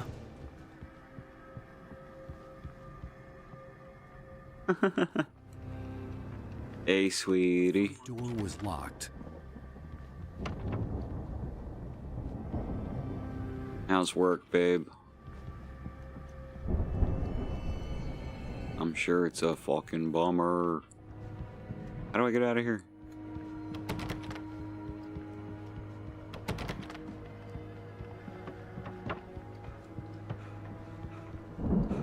I could climb out through the broken window. Oh, okay. Thank you, Alan. Like that. Okay. The farm was still just barely. I'd need a car to get there fast. First, we're going to the basement.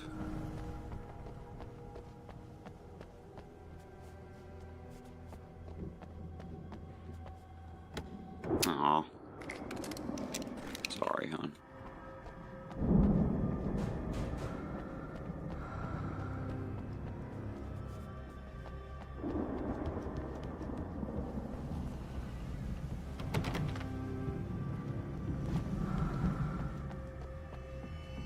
Doing a little better on ammo now. If Barry wasn't up here, he was probably in trouble down at the farm. For a moment, I felt bad for doubting him. After all, I made it this far myself. But Barry was Barry. Yeah, he's not being totally fair, I don't think.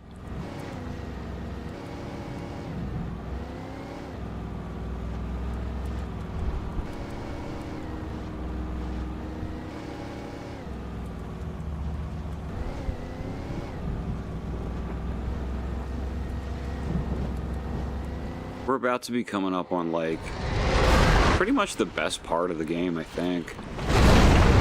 In my opinion. So, I gotta pee, and I gotta feed the cats. Oh, I'm 20 minutes late on that. She's been so good. She hasn't been bugging me. I'll be right back.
Alright, they're fed.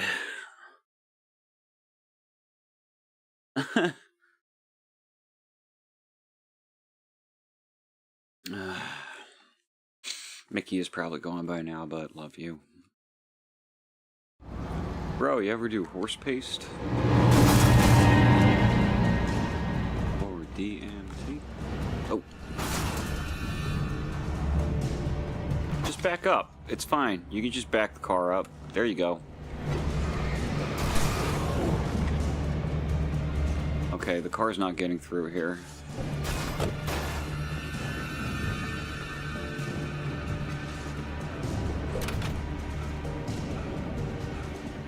Sorry, I am not stopping to fight you all. Oh no. What the fuck?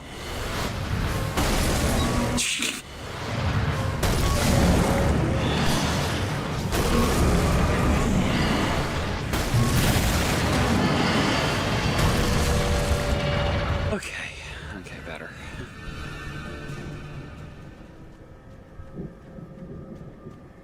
Jamie, pull that up. Jamie, Google horses.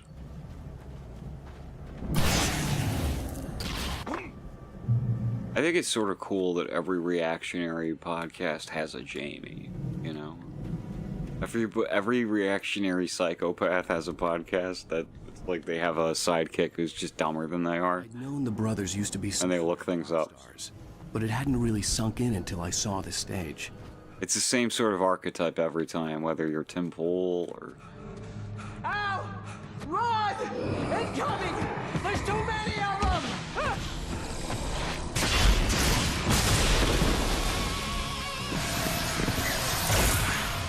God damn.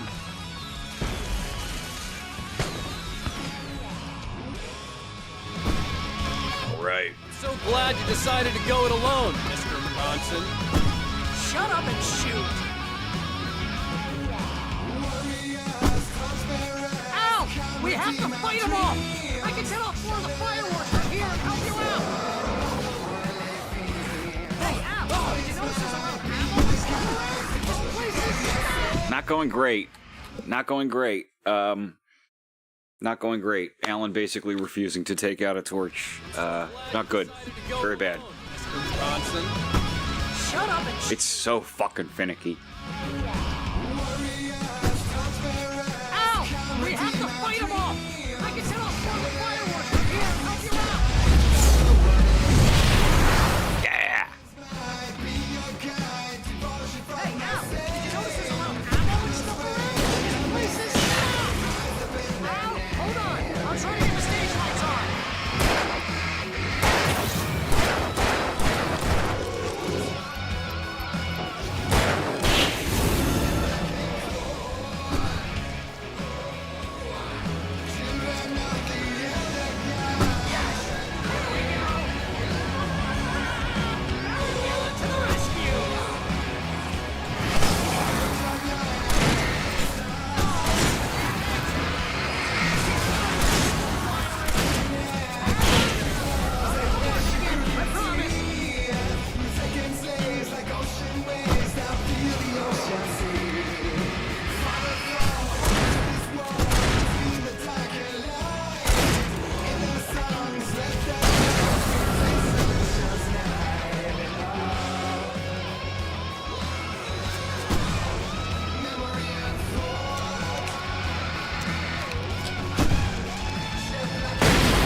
Please, please, please!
Bright Falls, rock and roll capital of America. Rock and roll saves the world as usual. Hey, Al! This way to the farm!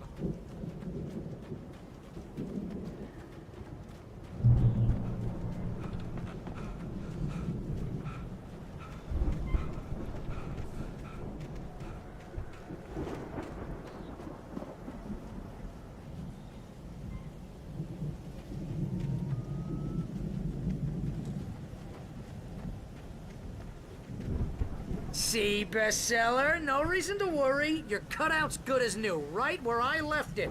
I'll come back for it once we have the place secured. Yeah, that's been my biggest worry all this time. We need to get this thing moved out of the way. This is as far as I got before they ambushed me.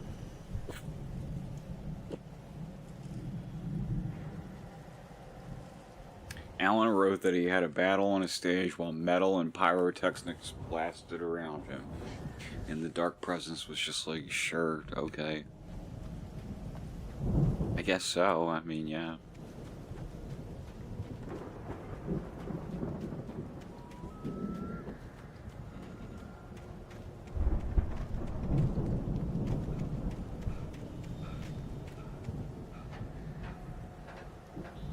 Dark presence can't write its own story, so...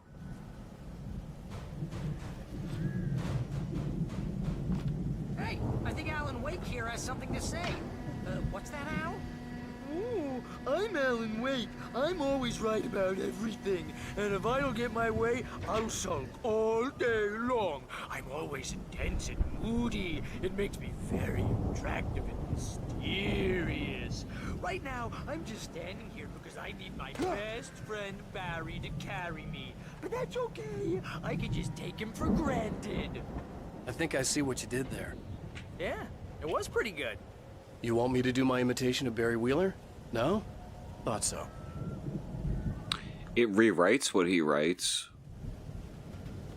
And I think that, I think once the Dark Place creates Scratch out of Alan, it can use Scratch to write stories too. With this Viking crap, didn't they? But that's just because Scratch is Alan. Like, it's... Look at all this stuff! It's not like... I think it's like a main thing with the Dark Place, like, both thematically and literally. It's not capable of creating things on its own. The Dark Place is like an eternal producer. Hey, remember when I got you that gig? Your first real writing job, what got you started? Oh, is this one of your episodes? In Night Springs. Tonight's episode, The Dream of Dreams. Yeah, not like the Dark Presence would know any better, right? We join Mr. Jones as he explores... It's not going to be a proper story if you don't have, like, a big metal show in the middle of it. And the Dark Presence is just like... line of people. Okay, you're the writer. We're gonna have to wait until His Highness over there is good and ready. Oh, wow. Who's that? You don't know him? What are you, new? He's the guy dreaming us. Well, not just us. He dreams everything. All of this. But wait, no. I'm the one who's dreaming. I'm asleep. Isn't this my dream? Oh, yeah. Sure. So Plucky, I know, has seen Twin Peaks. Jesse's not here anymore, but Jesse's seen Twin Peaks. Diving suit is a dream. I think it's just Wolfie I'd be talking to if I was like, hey, by the way, you should watch Twin Peaks. I'm dreaming this. Well, maybe you're a really confused dream. What am I, a shrink? All I know is I'm going with the... Just this is reminding me of the... Right there. What that means? It means we keep him happy. No sudden fall. We're in a dream, but who's the dreamer? The thing with Twin Peaks.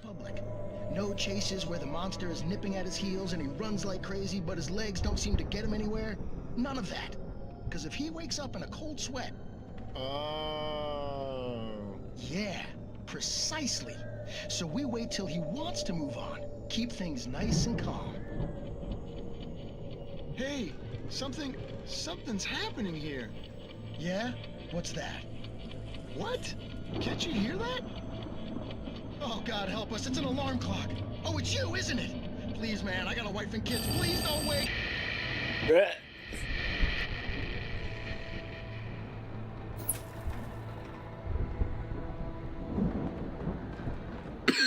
Pretty goofy.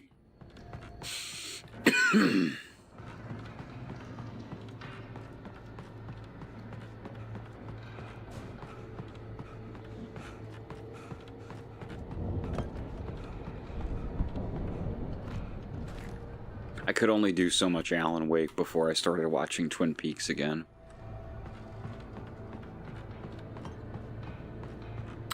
That pilot episode is still like one of the greatest things ever shot.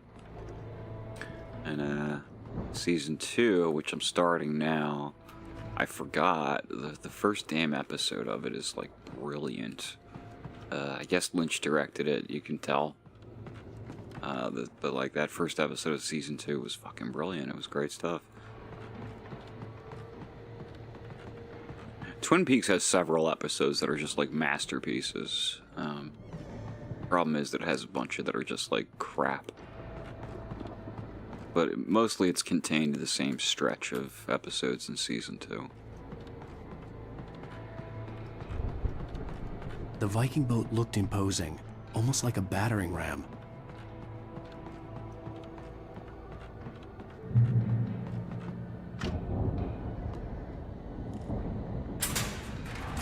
It's a show that's remembered for how, like, quirky it was, and how it sort of, like, ushered in a new era of TV.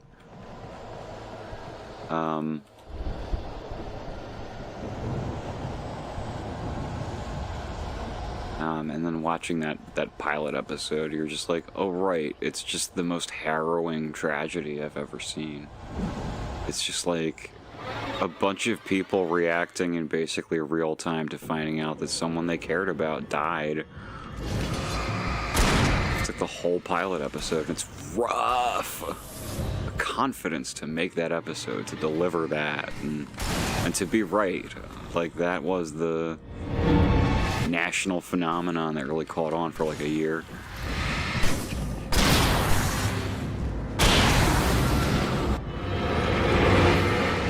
Only cowards use metaphors. Not like a battering ram, it's a battering ram.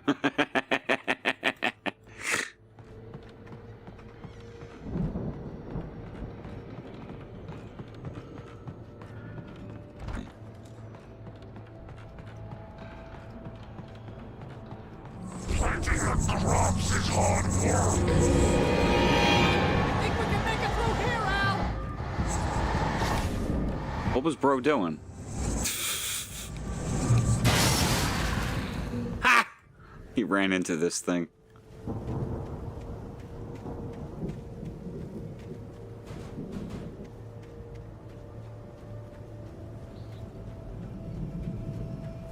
Alright, I suppose I'll just proceed.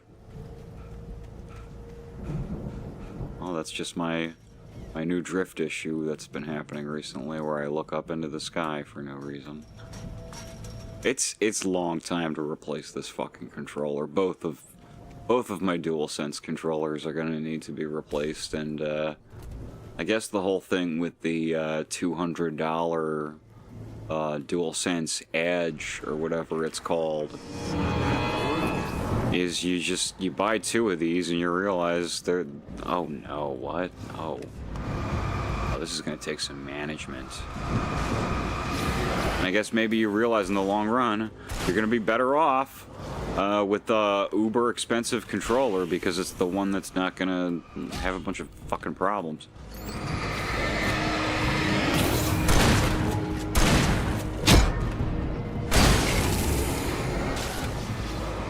Look at all these dudes. Come on.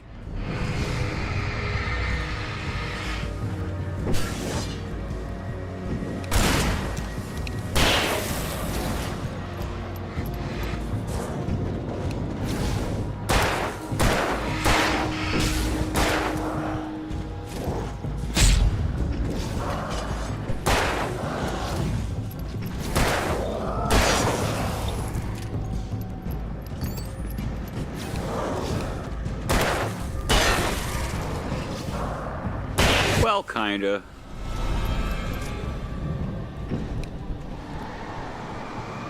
He didn't even want to reveal the killer, which is hard to imagine, and I've sort of just always taken it to he couldn't have meant that literally, right? Because over time, you would have to address it. It's just that, like, I think what he imagined was also, like, there's enough going on in the show that, like, it's hard to imagine he didn't know who had killed her. It's just very difficult to imagine he didn't know. He didn't know about Bob right away, but Bob isn't really who I'm talking about.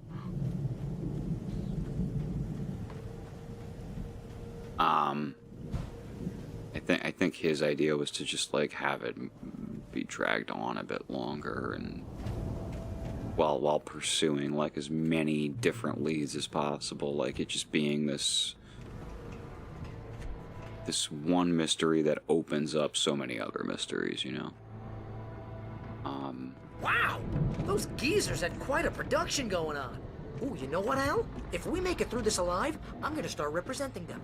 Yep, sell this stuff online, maybe get a reality show. The reveal was really good. Good luck with that, pal. Really violent, really upsetting. I'm gonna take a closer look at this stuff. Appropriate. Just sort of anticlimactic, because you can tell, like, it just wasn't time to do it. But whatever, people were losing interest, and network started yelling at Lynch to, like, just reveal the killer already. And then it would be years later in the movie when the answer would take on some new meaning, I think, for a lot of people. It would become a bit more complicated, which is why everyone hated that movie. It actually kind of spoiled their memories of Twin Peaks. Made it all feel very sad and gross in retrospect, right? I'm good. Keep your eyes open, okay? Because it was just too harrowing of a story about, like, a realistic teenage girl going through just the worst shit imaginable.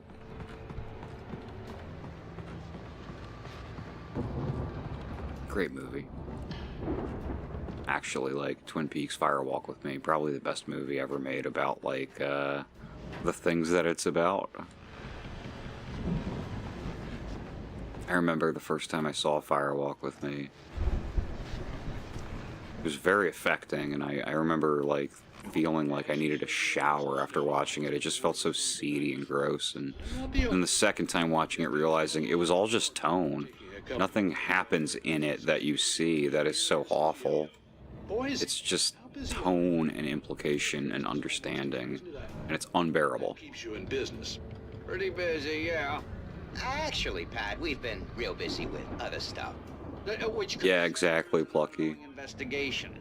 We can't talk about that, Thornton. A jumping off point for exploring, well, and it's, for Lynch, it's both. It's he believes in the idyllic, small town as much as he believes in the evil. It's weird. Wild this time of year. He doesn't, I don't think he thinks that either thing diminishes the other.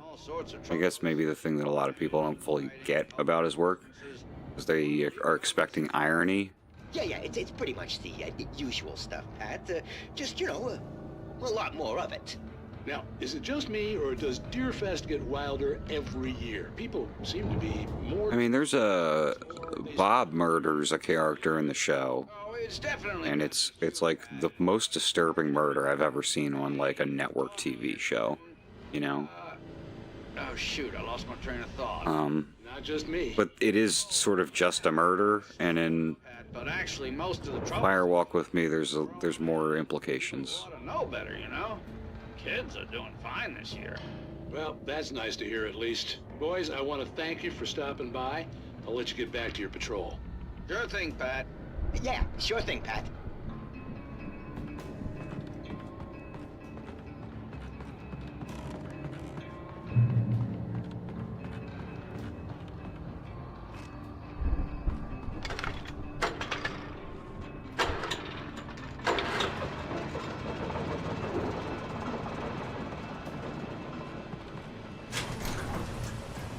I could see the building that had to be the Andersons' home on the other side of the field.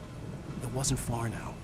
I wasn't worried about trusting the ramblings of two burned-out geriatric... It's not even so much the murder in the movie, it's everything leading up to it that's so unbearable.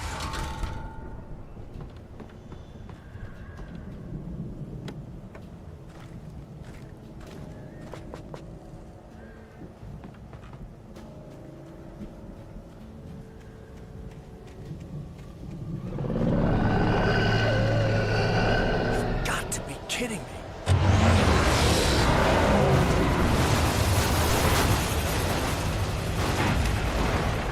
Eh.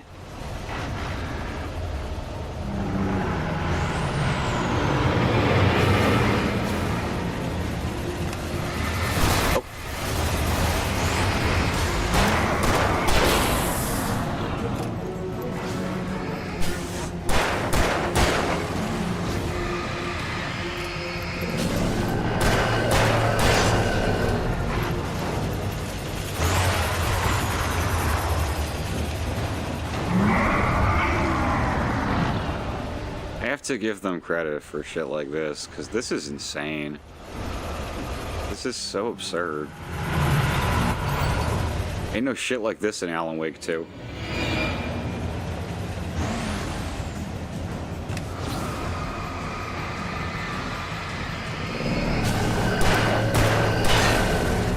Uh-oh. Better dodge.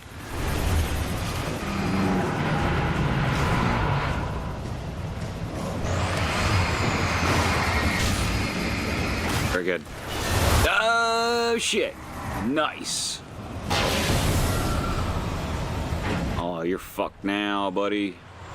I used you to kill my enemies, and now I'm gonna kill you.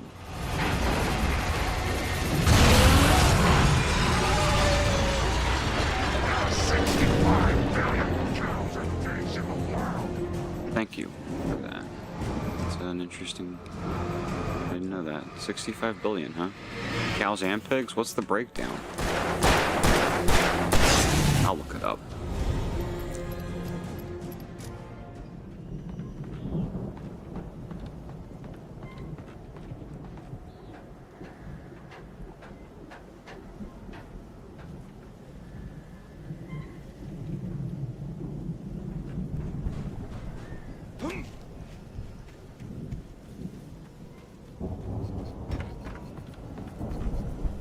Silo keys.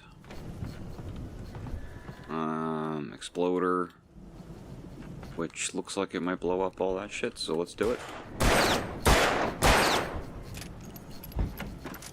Why are you exploding?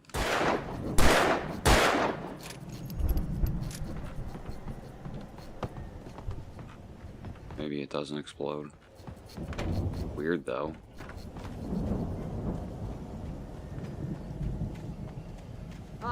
Al?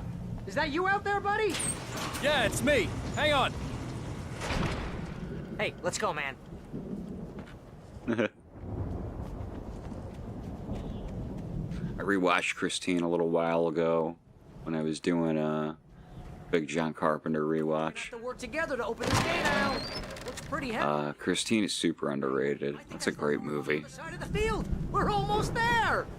This farm is a crazy place for crazy people. We should feel right at home then. It's a great example, Christine, of John Carpenter phoning it in. Because he still made a masterpiece. Come on, one more gate. Let's do this thing. It's still a fucking perfect horror movie. And he's just like, yeah, I didn't really like that movie. I don't think cars are scary. He talks about Christine like that's his paycheck movie, and it's like, dude, that movie rules. It's such a solid character study and everything. I was sure I could fix that at the fuse box. The car is like so imbued with like personality and purpose. It's just like using the most basic filmmaking techniques and effortlessly scaring the shit out of you.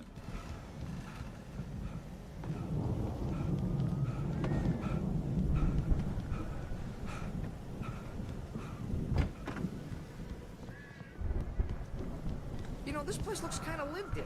I thought the Andersons were in the booby hatch.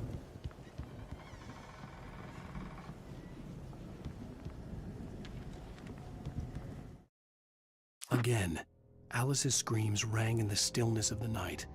I saw myself run toward the cabin, flashlight in my hand. I followed my past self. I was gonna wrap this up as soon as this chapter is over. In a crazy drunken dream. Chapter 3 and 4 really drag, honestly. Alice had disappeared. The mystery of what had happened during the missing week was about to reveal itself. Sounds like a big deal.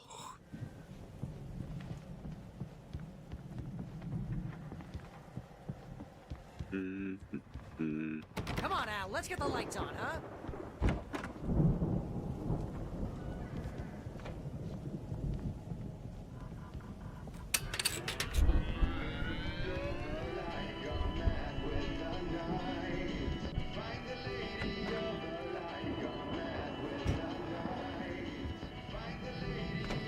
Can you hear that, Al? Music? Of course, we need to find where it's coming from. That's the message the Andersons talked about. That's the whole reason we're here. Lady of the Light? Oh, that's gotta be what's-her-face, the crazy lamp lady from the town. Cynthia Weaver. Right, must be.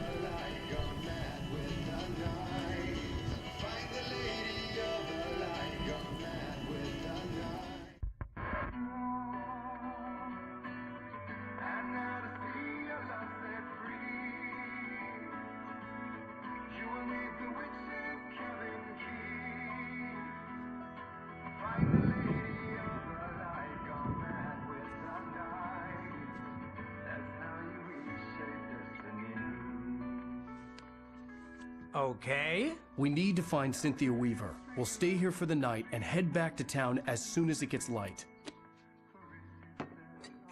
Hey, Al. Lots of hours before dawn. Might as well get some rest. And by rest, I mean drunk. Come on, Barry, this is...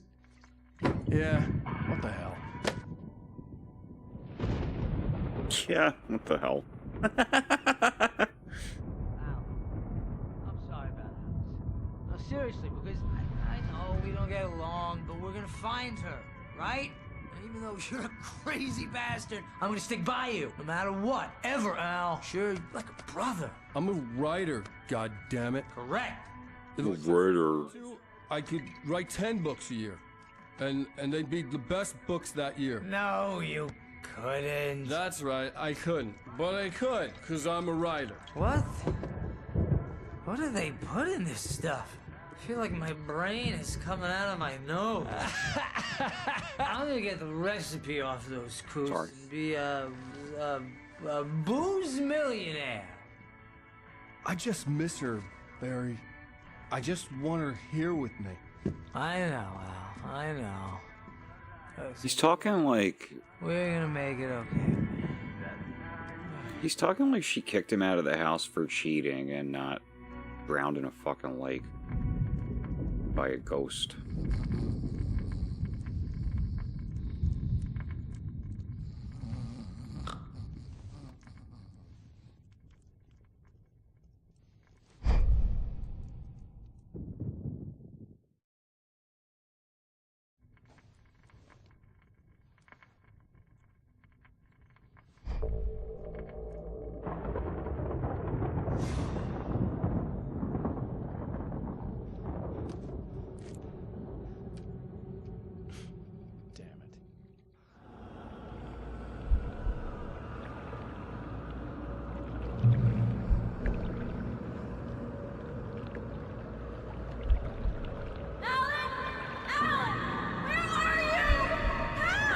Alice, I'm coming.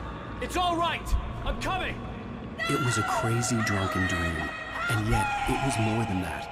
It was the truth, a suppressed memory unearthed by the Andersons' moonshine. I was there, an out-of-body observer. This was the night Alice and I had arrived at Bright Falls, the night Alice had disappeared. I had a chance to find out what had happened.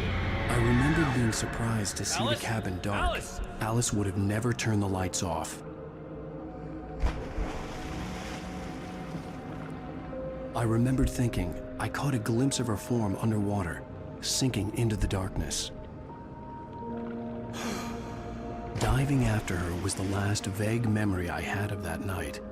After that, the next thing I could remember was waking up behind the wheel of the crashed car and finding the first pages of the manuscript.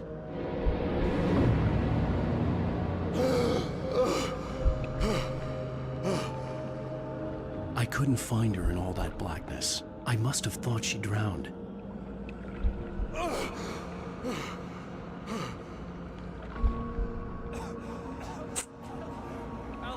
Jagger had Alice, and so she had me. Alice!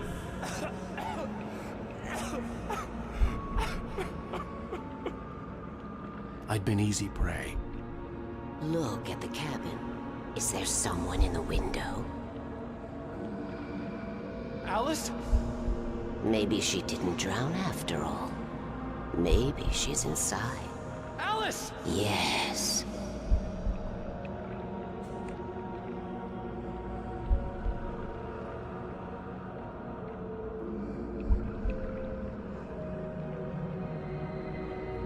The dark presence had touched me. She had dug her nails into my brain and used me, made me her puppet.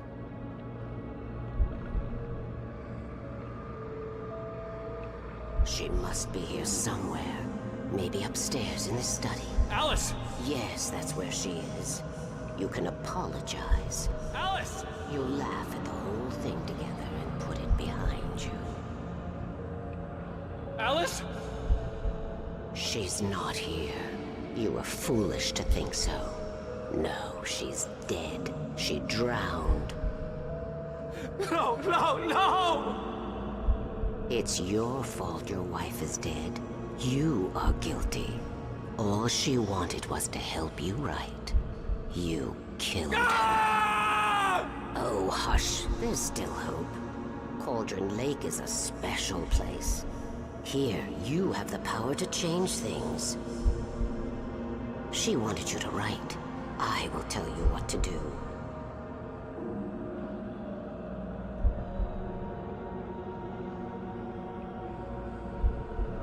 You can write her back. The story will come true, and all will be well again. She had Alice, and the manuscript was the ransom for her.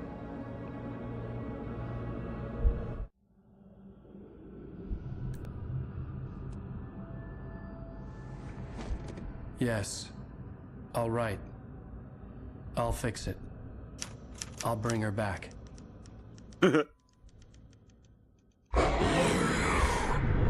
Yes, Pluck. No.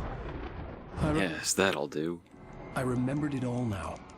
In the dark, I'd written for days, a week, almost a complete manuscript of a novel entitled Departure. Jagger had been my editor, whispering in my ear, making sure that the unfolding story would make her more and more powerful. I thought I was saving Alice. Even with the cobweb she put in my head, some part of me had been aware enough to write my escape into the story, to bring a light into the cabin to release me before I could finish, to interrupt the horror story before me, where darkness consumed everything and everyone. Zane was weak and far away, but I had written him into the story, and his light had been enough to set me free. I'm here because it was written. I brought the light to set you free. You must hurry. It will know I'm here. It will be back soon. It stole the skin of my barber a long time ago. She looks so old.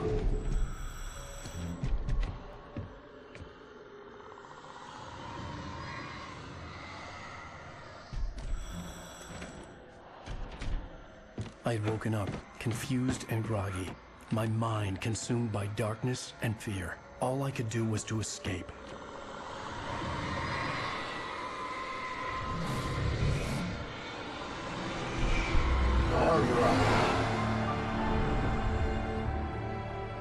The week spent in the cabin had taken its toll. I was barely conscious, and fading fast. It had to have cost Zane terribly, thrown him even deeper into whatever dark place he now haunted. But he had managed to weaken the dark presence, kept me safe that night.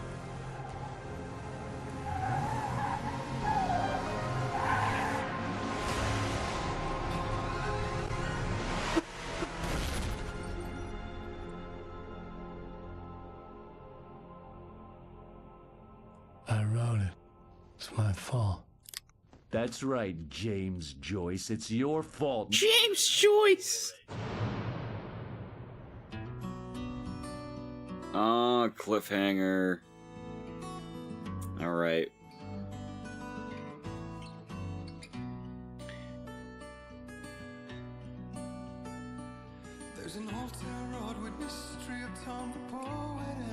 Time for starved or dehydrated. I got behind the wheel of a car and endangered the lives of everyone around me.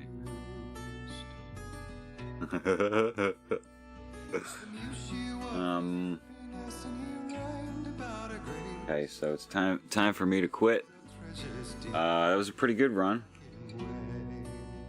I'll be back with some more of this. We'll do the next 2 chapters, which will pretty much constitute the ending. Then from there we'll do the DLC.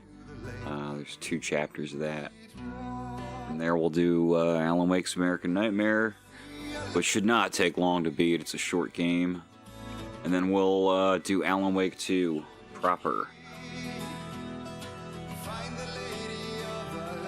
Yeah, absolutely. I think this is a cool way to start this this new venture off. I'm gonna let Lady of the Night, or Lady of the Light, sorry, not Lady of the Night, that's something else. I'm gonna let Lady of the Light play us out. And I'll see y'all next time. And Friday coming up, we'll have a real we'll have the STG Wolfenstein stream for you as usual. Later.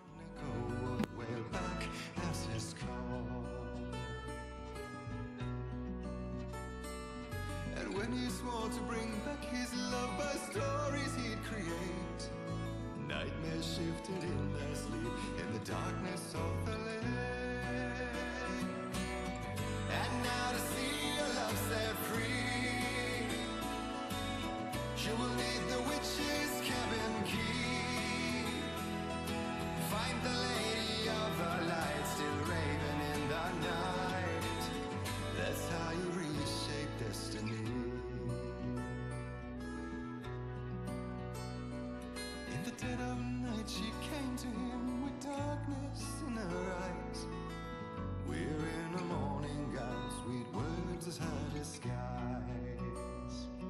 He took her in without a word, for he saw his grave mistake, and vowed them both to silence deep beneath the lake.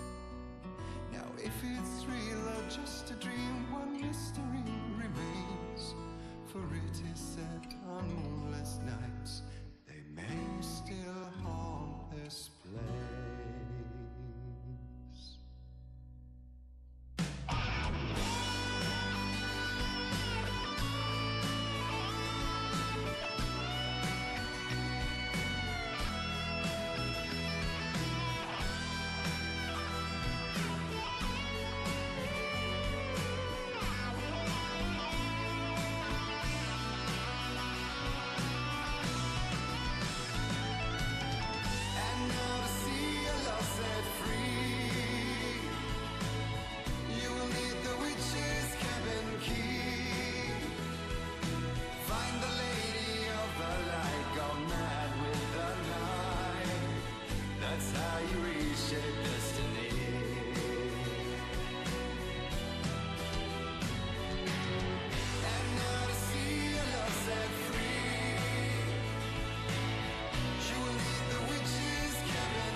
Previously on Alan Wake. Under the influence of the Dark Presence, I wrote a horror story that